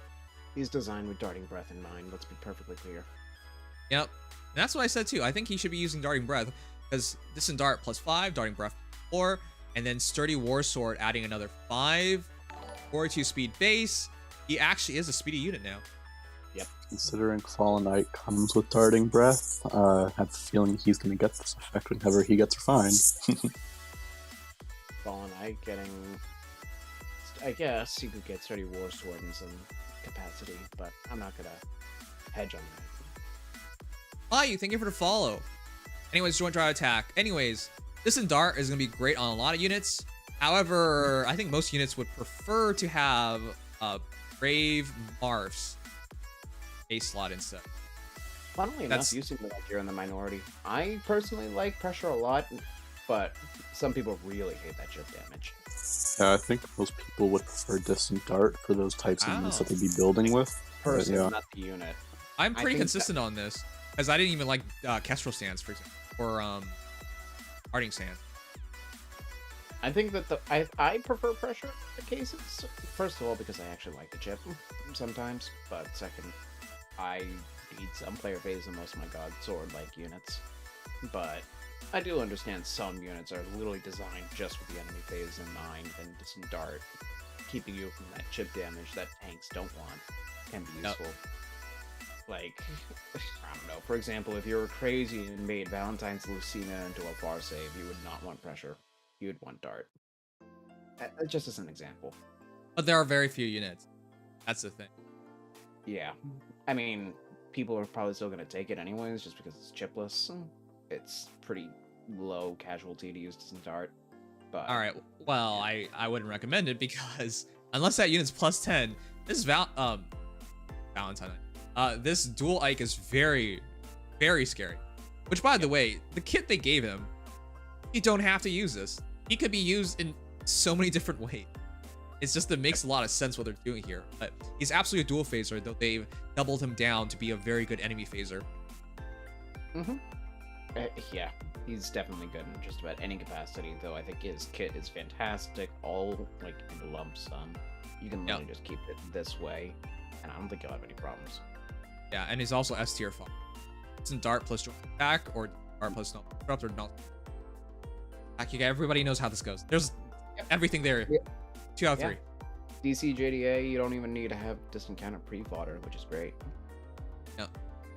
Alright, with that said though, Sturdy War Sword is ridiculous. Attack +3, as if he really needs it. At start of combat, if unit's HP is over 25%, all stats +5. Thanks, great. During combat, and if unit attack trigger special, the hauling effects will occur based on number of allies within 4 spaces of unit. I can't believe they did this. This is so different and so weird to me. It seems like they're starting to lean more into defensive specials being a thing. And while this obviously has absolutely nothing to do with defensive specials, the distinction is something that I think that they're trying to lead into as we start seeing more like Hardy Fighter defensive specials and things like that. It seems like something they're building up to, but I find it hilarious that I literally can't use defensive specials. Well, he's infantry. I don't think he should. But no, I mean, the only thing is I do get it, because if they let him do that, then you literally just can have Avis or Escuchen rather, literally at the start of the combat, which why you would want that. I actually really like the fact that Radiant Ether can be triggered so quick. Oh yeah, I love it. It's just that defense. It would make him, I guess, into a little bit too consistent of a looper for that kind of stuff. For what it's worth. Yeah. Well, guys, he's super scary because cooldown minus X equals 50% of units max special cooldown value, which is 4, so drop 2. If greater or equal to 2, which is allies within 4 spaces, which is basically guaranteed. Reduces damage from foes first attack by X. According to this, it's going to be 40%, so he has damage reduction. Sure. If greater or equal to 3, he gets null fault. It's such a crazy combination. So with Radiant Ether, he has the damage output, has the healing. With his sword, he has the extra attack of +8, all other stats +5. He has null follow-up. And he has fast cooldown. Why? Yep, he has his cooldown, so Radiant Ether basically always is 2 cooldown, as long as it's an ally within 4 spaces. You get 40% damage reduction the first hit, you get no follow-up, healing, damage, DC, nullity, JDA, breath, most likely. I hate this hero. Because, I'll be honest, nowadays I think Legendary Marth might actually be better than Brave Marth. And this just seems like a better Brave Marth. Now, here's the thing. Brave Marth will attack first, but Brave Marth does not loop his specials well without sacrificing something important. Ike does, and he doesn't sacrifice anything. I guess he doesn't attack first, but who cares? You're healing. You're healing. If he doesn't die, you're fine. Yep. Marth's big thing is buffs. Buffs, realistically, and then that advantage. But Ike is just such a complete package. And the stupid thing is, it doesn't matter where your cooldown is before combat. You will always, before anybody attacks, get -2 in the case of Radiant Ether. So if you run Special Spiral, I guess, you could literally have Radiant Ether every single combat before anybody attacks, regardless of what phase it is. Just have an ally nearby. So yeah, this character just needs Warding Breath, or not Warding, Guarding Breath, and you're done. That's it. Yep. So easy to build. Literally just slap Darting Breath on him. Done. If you feel like Null C isn't that useful, you can literally just throw out a Special Spiral and be all done as well. So I'm just gonna say, this... it feels really weird to say this, but I think Young Ike and Young Mia are probably 2 of the top 3 odd swords in the entire game. This came out of nowhere.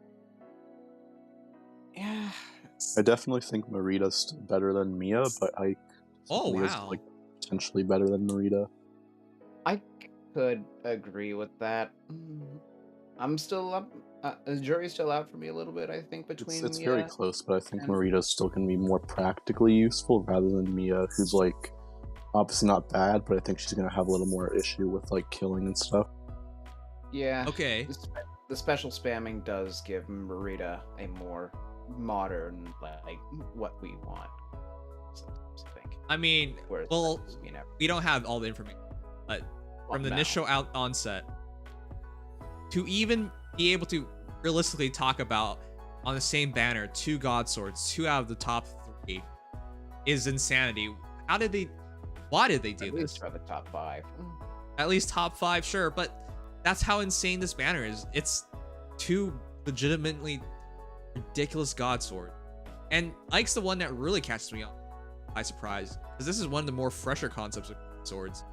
Yeah, it's a really cool concept for a God Sword, I can't lie. And that's the other thing too, they really like to reinvent like how God Swords are defined a lot of the time. It's kind of funny. Yes. I think they recognize that they don't do that. Alright, but you guys saw his stats. 40 HP, 61 attack, 42 speed, 32 defense, and 20. That's fine. He has damage reduction. Yeah, he literally has...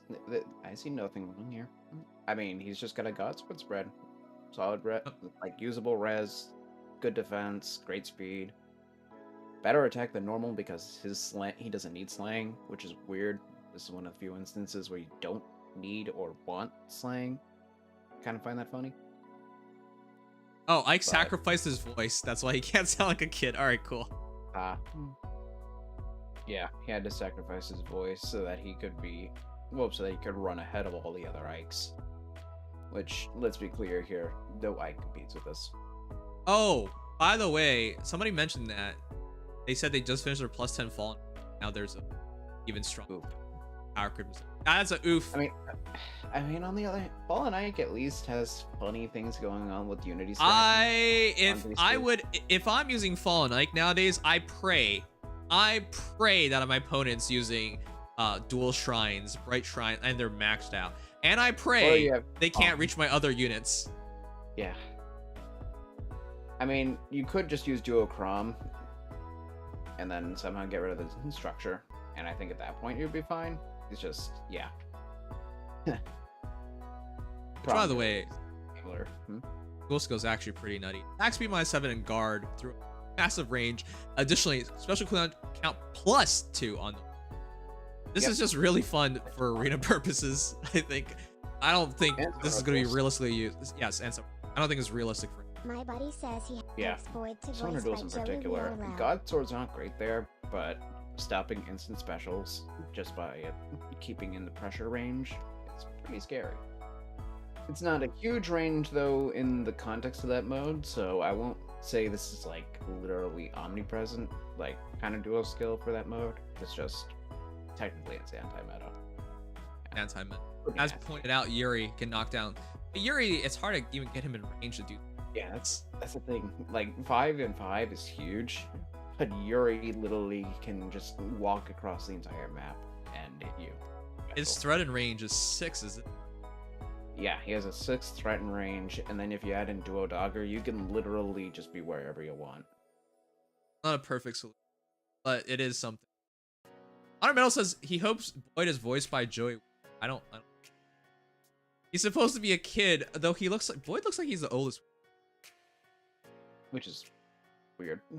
I mean, it might just be the sprite. Which is funny. Yeah. He doesn't look that much different from Void. Yeah, only Mist and Ike look kind of younger than the regular alts, because like Ilyana and Mia still look like as old as they would be. In No. What the hell happened to Soren? He looks huge. Yeah. What the heck? I mean, the duo did result in a sprite downsize. No, but they should be doing that. The sprites for the battles themselves, they look a lot proper size. It's not as bad and janky as year 1 when we had like Bull Hector and Bull Nose was like just T-posing the background at the exact same thing. That was so. That was weird. That was weird when Ilyana was as big as everybody else. Sprites are not always all the battle when it comes to sizing. Sure, but let's see what Void looks in 2 hours. I think Ilyana and Mia look proper. Soren and Bull. Mia literally has the same hairstyle and face as her base, which is the only thing. Like, it literally just looks like she's wearing a jumpsuit. Now I gotta know, are you pulling? Are you two pulling? Are you guys pulling? I'm literally just gonna try and free summon an Ike, just because I like Mist, and that's it. I have Hector to pull for. I can't, but I don't. Here's the thing. I want to see the inheritance restrictions on Mia's B slot, because, just saying, I'd love that on Jonka. If that's possible. Because at that point, Jonka would basically just be a free-to-play Uller, which is really cool. Just from. Okay. Yeah, it could have full no follow-up restrictions, or it could be a God Sword restriction. We don't know yet. Alright, well, I can't go for it. I have 27 orbs. I'll be a fool to do this. You would be able to spark it by the end of it, technically. Okay, but getting one copy of something doesn't change anything. Not really. I like the characters. Yeah. I do too. Like I said, though, I'm really more interested in the fodder and what Ike brings to the table than the banner. Let me ask you guys, is there any reason to pull now rather than just wait?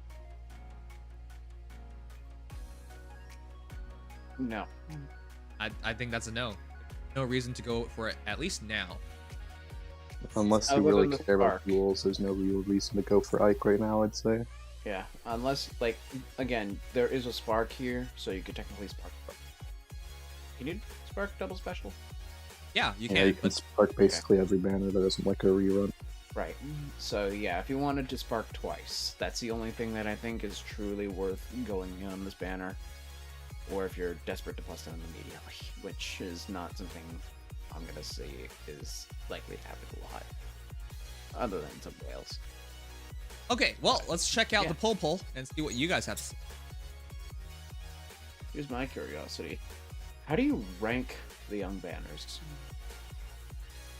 I'll be honest, Context in That'd be mind. easy for me. this is pretty easy for me.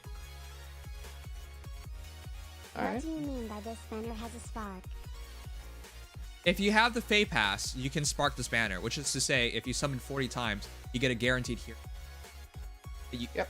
pay for the Fey Pass.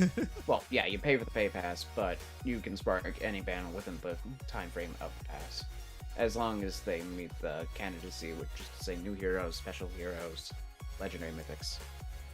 Let me show you, just in case you weren't there. Thank you for the bit donation, bud. Here is 5-star focus 100%. If after your 40th summoning event, choose a focus hero from the event to summon. That's what we call sparking. Mhm. So you hit 40, you gotta hit this menu, and you gotta pick one of them. They will be neutral added. You're guaranteed. You're guaranteed that plus the obligatory Celestial Stone, which you can use in the Celestial Stone shop, which, by the way, that shop resets in May. Fun fact. Yeah, I pointed out to people today, you only got 25 days, Month. 26 days. Yeah. I've already put all of the stones I plan to put in there. So guarantee, but only for subs. Weird. No, it's not. They want your money. Yeah. And it only applies to specific types. There are other banners that you can spark regardless, like new hero banners, legendary remixes. I can't think of any others right now besides some like fringe exception cases. Tectonic, you should. I bought my Formos 8 to Yeah, 5. I would recommend almost to anybody get that form of soul from the Celestial Stone shop before anything else. All right, guys. Will you pull on the new Path of Radiance Young Heroes banner? Yes, we're gonna try pulling for all of them. Banner, that's me. I'll probably go red because I like Mia. And I think Ike is super awesome. I'm going red no matter what, and I will put in some orbs because I'm very interested in Ilyana, but not much. So this was rough for me, chat. Timing's bad. You guys know You got murdered, but it was worth it. it was worth it. So I have no orbs anymore. And I need more light mythics. I did not make tier 39 this season because I lost twice on Ether Raid's defense. Just twice. I lost That's three all it takes. times. 3 times to Brave Erica. It hurt. Oh, that's what I mean. So, yeah, I need more light mythics so that I can maintain tier 39 even if I lose twice, which, honestly, losing twice is, for me, that's more than usual. Yeah. Yeah. But I've been losing. It an does awful lot happen. just because I don't have the most like defend. Like my defense is only so good defensively. Wait a second. No FGO banner this time, but DL released the new and possibly last Gala banner, and it's ending tomorrow, so I'm gonna pull there. Oh. Oh, crap. I don't even check Dragalia Lost news now that I know the game's ending. I should probably pull. You either pull or there's no point to it because the game's ending. It probably will not reach its next anniversary, which, yeah, there's probably only 5 months left of that game. Anyways, My condolences.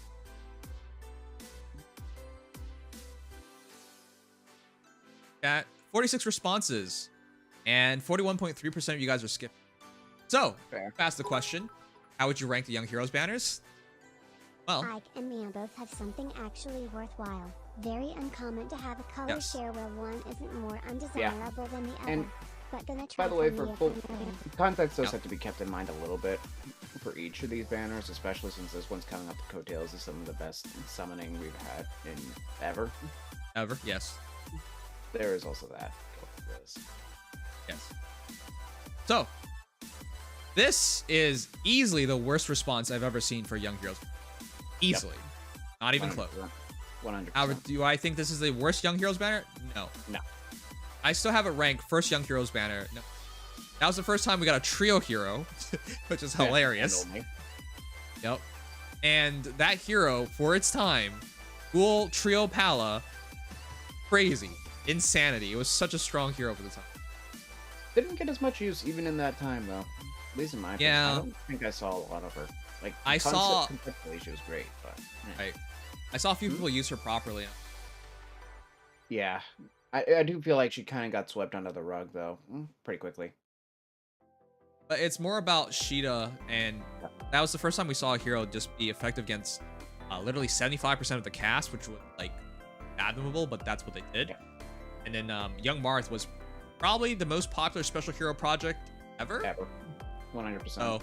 There has never been a more popular demote to build. Young Marth alone, I think, carried that banner. Sheeta was a huge concept that got a lot of traction, but was divisive. Yep. Merrick was a sleeper unit that I think was amazing. Yeah, the fact that we didn't even And talk about Merrick, despite the fact that at that time he was easily top 3 green.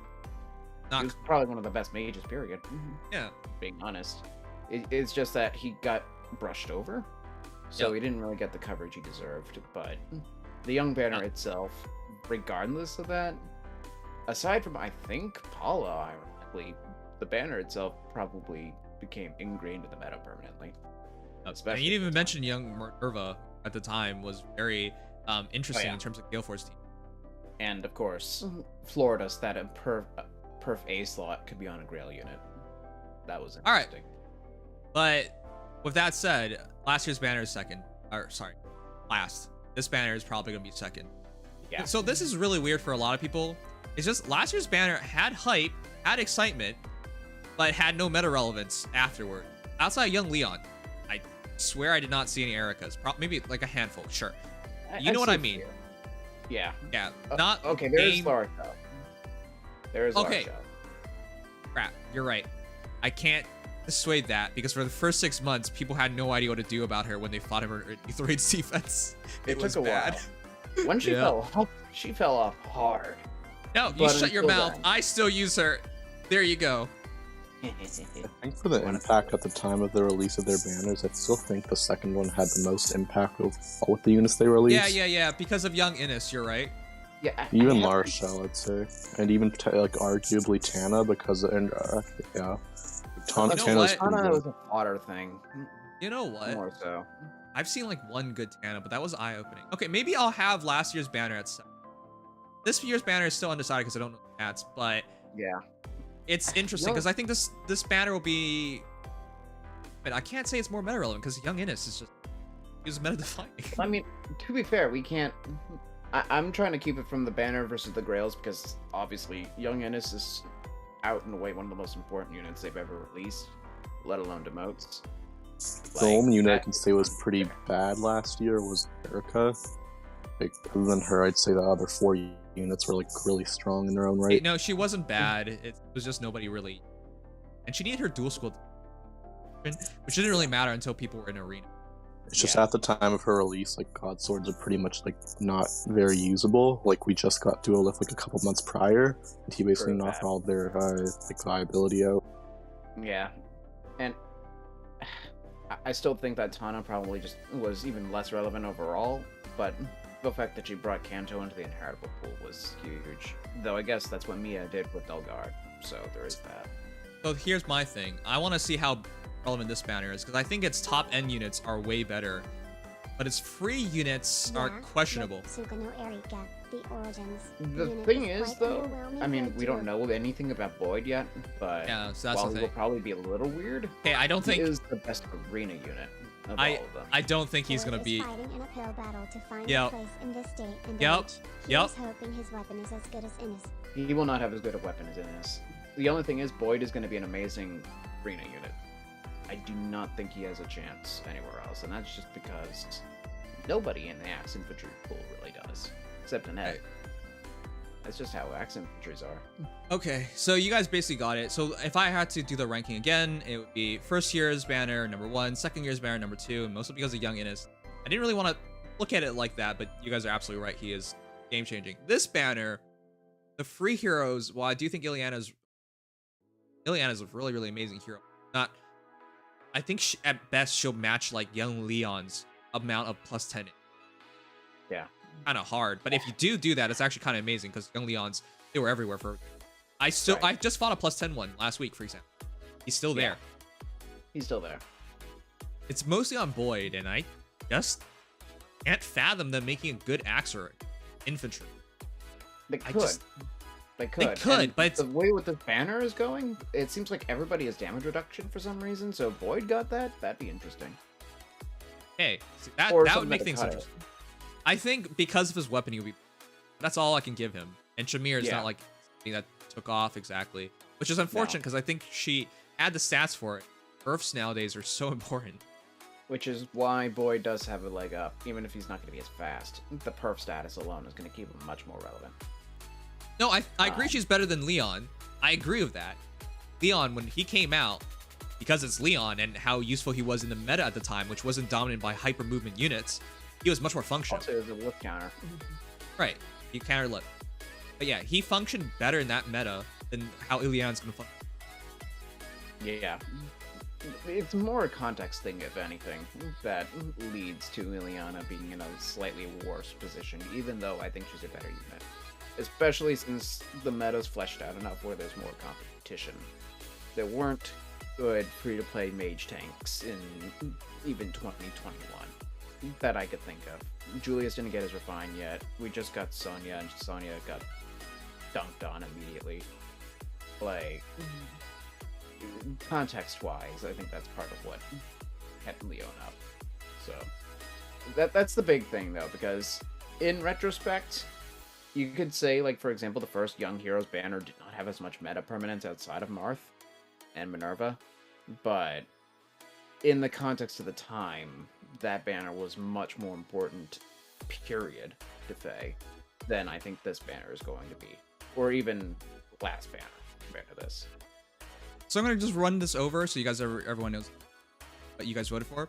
41.3% are not going for the banner straight up. 4.3% of you guys are going for Mia. 2.2% of you guys for young Soren. 4.3% of you guys are going for young Ilyana. 13% are going for dual young Ike and Mist. Fair? 4.3% of you guys believe it's totally normal that kids beat up adults in Fae. I guess that's accurate. And then It is accurate. a bunch of you guys are going for the Dragalia Lost banner because that's the thing. And then 15.2% of you guys are going for... Oh, That's actually not bad. I thought that's higher than what I was expecting. that's actually solid. And I mean, I can't blame them. The banner itself is overall good. Like, everybody has got perfs, got really good skills everywhere. And at worst, you have a red color share between two of the best god swords in the game. Like, you say what you will about god swords and where they stand in the meta in general. Ike in particular redefines how god swords can be approached in a lot of ways, and Mia has an amazing, like, everything you want out of one. So, really solid. All right, but that is for your Young Heroes banner. Let me know what you guys think and everything. Yeah, this is the biggest Special Heroes banner on a yearly basis. I'm pretty sure it was #1 in 2 years in a row. I'm expecting this one to be #1 again. Yeah. At Look- least top 3. It's at least top 3. That's I don't remember the exact data anymore. Yeah. I mean, again, the big thing is going to be context, because while this banner is probably one of the best period for the year, it's also literally coming off of the best banner ever. So that's going to hurt the sales. Why is Dragalia Lost ending? Because it made $200,000 in. And $200,000 might sound like a lot of money for a person, company, or a gaming studio. That is Not. pedestrian. We're talking about a game of like 9 million Yeah. people, and you can only make $200,000 off of that. And it's a game that has a lot of revenue share because they got to share money with Nintendo, got to share money with all the crossovers they've done. Yep. Jonah, Fire Emblem, Princess Connect, on. They have revenue sharing with the musicians and voice actors, because they have Dako doing the game, and every time that happens, that 200,000, they don't even get to pocket that 200,000. The amount of money they actually kept from that for 1 month of running services not around the world. Real loss is not, but Which is another problem. Another problem. But even if it was worldwide, if Europe and like North America not earning, No. the point of the matter is it doesn't make money. It's Yeah, and losing money. It's also, Anything. if another problem, honestly, people can't run it. It's not exactly the easiest one to run because it's all 3D. So Daco stopped doing music for DL for the past 2 years. that also doesn't help. The revenue sharing thing, absolutely, I know it happened with Daco, but there are others, not just one musician. Well, no, but it also, I guess, it's a little indicative when, you know, Because the big property, artists that drop. right? Because people need to be understanding this. The ownership of the music in Dragalia Lost is not by. Crap, what's it? What is the company name again? Shoot. Psy Games. It's not Yeah. officially with Psy Games. It's not officially with Psy Games. It belongs to the composers. That's why when you get a copyright strike on Dragalia Lost, you find out it's Toy Factory. Yeah, now this is all coming back to me now that I think about it. They used to make content. The music's not held by Psy Games. It's Why, it's actually copyrighted. unfortunate. Costia was one of those games that really tried to stay away from blatant and direct power creep. This shows the very dark side of the Gacha system and its correlation to if the game survives. I know there are other factors though. Sure. I understand what you're saying, Stitch, but that was just like officially Daco still does a compose. Yeah. I'm just trying to point out to you that Toy Factory is the right holder. Means if it's not More Psy is Games, yeah, more revenues. They can't afford it. They're not making money. They're losing money. That's why it's closing. And the thing with this is, right. And the thing with this is, Dragalia Lost was a very well-ran game. Unfortunately, running a game well doesn't mean anything. No. It doesn't. No. They were very free-to-play friendly. They were very nice to people. Never in Dragalia Lost did I ever think I needed. Never. That's bad. I mean, I ultimately spent money in Fire Emblem Heroes. Congrats. That's just you got to get the Fate Pass. Yeah. Right? But like I played Dragalia Lost and I never even thought about it. Not just like it's a difference between thinking about spending money and then actually spending, right? I never even thought about spending money. That's how bad it got because that game's so free to play friendly. And it's not just me, it's obviously it's everybody else because that's why they don't make enough money to pay. Not to mention, from what little I know, the whole Eldwater for dupes thing doesn't really make the rates always. Going for the kill. Yeah. It was too honest. So here's the thing. If I ever hear somebody say, hey, this is not fair to the players, fuck the players. All the players will lose if the game closes. So, Yeah. Yeah. So, yeah. Unfortunately necessary evil that comes with mobile gaming in general. To work. Yeah, it cracks me up, but that's the reality, chat. That's why it's closing. Yeah.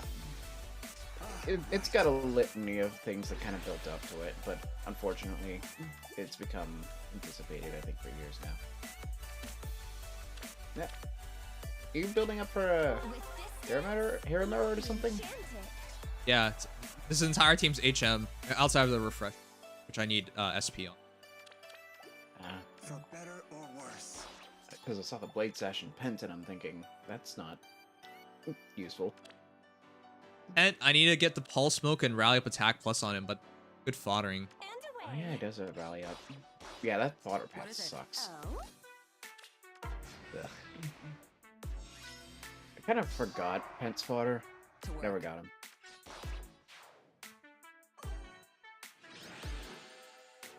But I'd say... Huh? I can get his base version a lot, though. I actually want more of his base version. I want to give one to Nino. I gave him to Legion. Finally. Sure.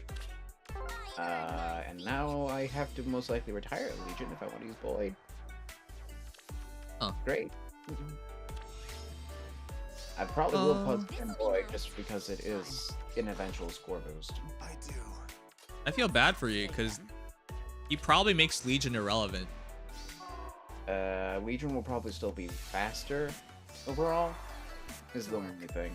Plus, we'll have to see what Void brings to the table, but Sneering Axe has some very unique properties that actually mean a lot. In Summon Duels in particular, buffs are so common that I've seen legendary Marths set by Legion because of the panic. It's actually kind of funny. Well, I'm looking forward to you becoming irrelevant. Boom, bitch.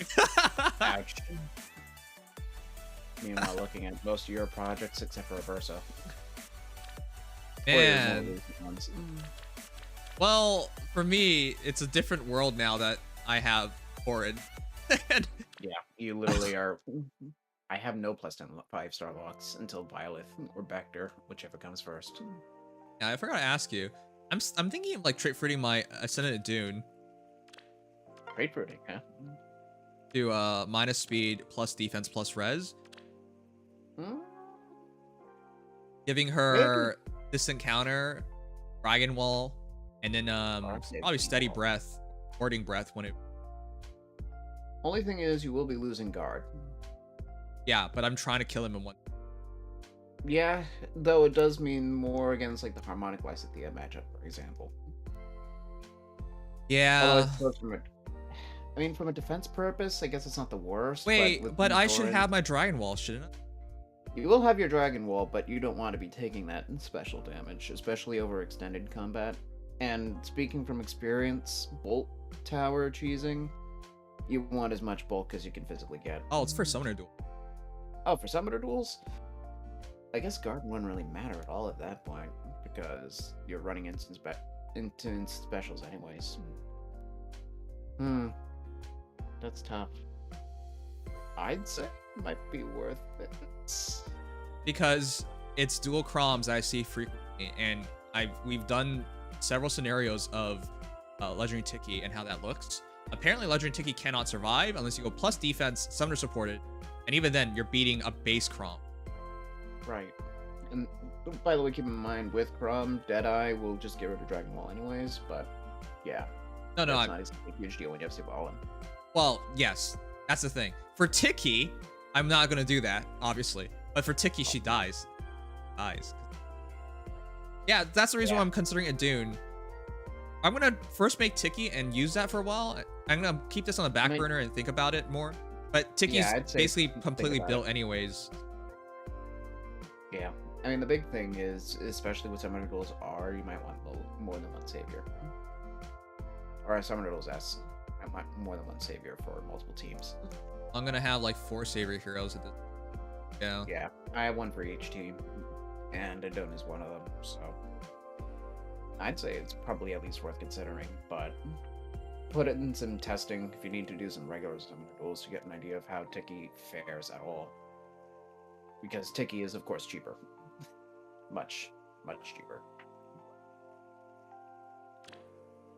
Yeah, I'd say it's worth the consideration, and of course the nice thing is when you trade fruit in an ascended unit, you can change both IVs at the same time. I noticed that. That was actually surprising to me. I didn't know that at first, but when I found that out, that's actually such a cool detail. Right, chat, let's see. Did we win? Please. Actually, if it only gets to the finals, I don't really mind. What? Get on my back, chat. Oh, I'm taking this team to victory. Top 300. And we lost. Okay, well, we made it to the finals. I carried shit. What a stupid finals. Arden lost. Oh, so it'll be Amelia versus... Belvar. On Amelia's team. I guess I'm on Team Amelia. What? All the cool armors are gone, man. I went Drog first and I lost. I went Dorcas second, or Dudu, sorry. You know I am tired when I fumble the names like Erica and Lindsay. All right, whatever. Lost. So if I go Amelia, you guys know which team to be on. True. I went on Zephyr on Arden. I was on the Ipe train the whole way, and rip. I'll go Amelia because I keep getting her for some reason. And I'm a Sacred Stone's nut. But, oh well. Can't have a cool finals, I guess. Oh well. You're right, but Dune has a weakness. Dragons. I have yet to see anyone who's That dragons. doesn't mean anything in 7 duels. Also, Tiki has that same weakness.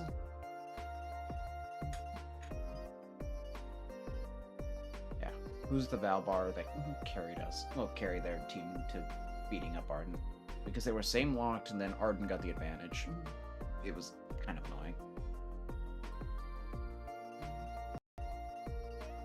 There is a weakness to Sheeta's. It actually does mean something. Near save vector versus harmonic Sheeta does cause problems. That I can't deny. Only if she has flow guard, basically.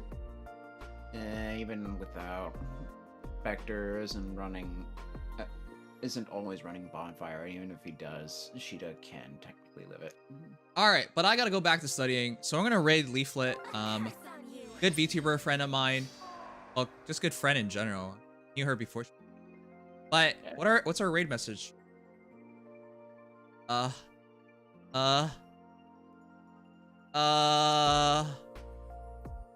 Praise the sun. Praise this. Okay. Because it's We're she's all playing in that mood. she's playing Elden Ring. Yeah, I see we're all in that mood still. For anybody staying up until 3 a.m., you get to see Boyd. I can't do.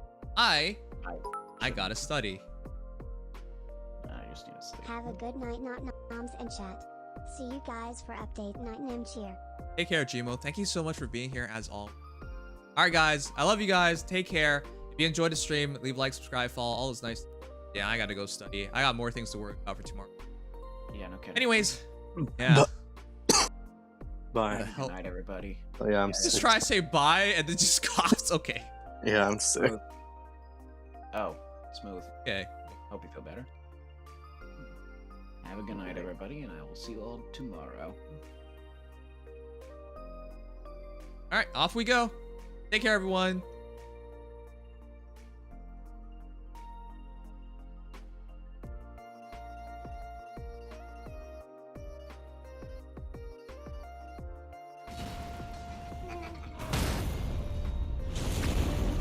Yo, Nims! Nim, thank you so much for the raid. Thank you for sharing your community with us. How's it going, Nims? How you doing? Are you playing this game too, like everyone else?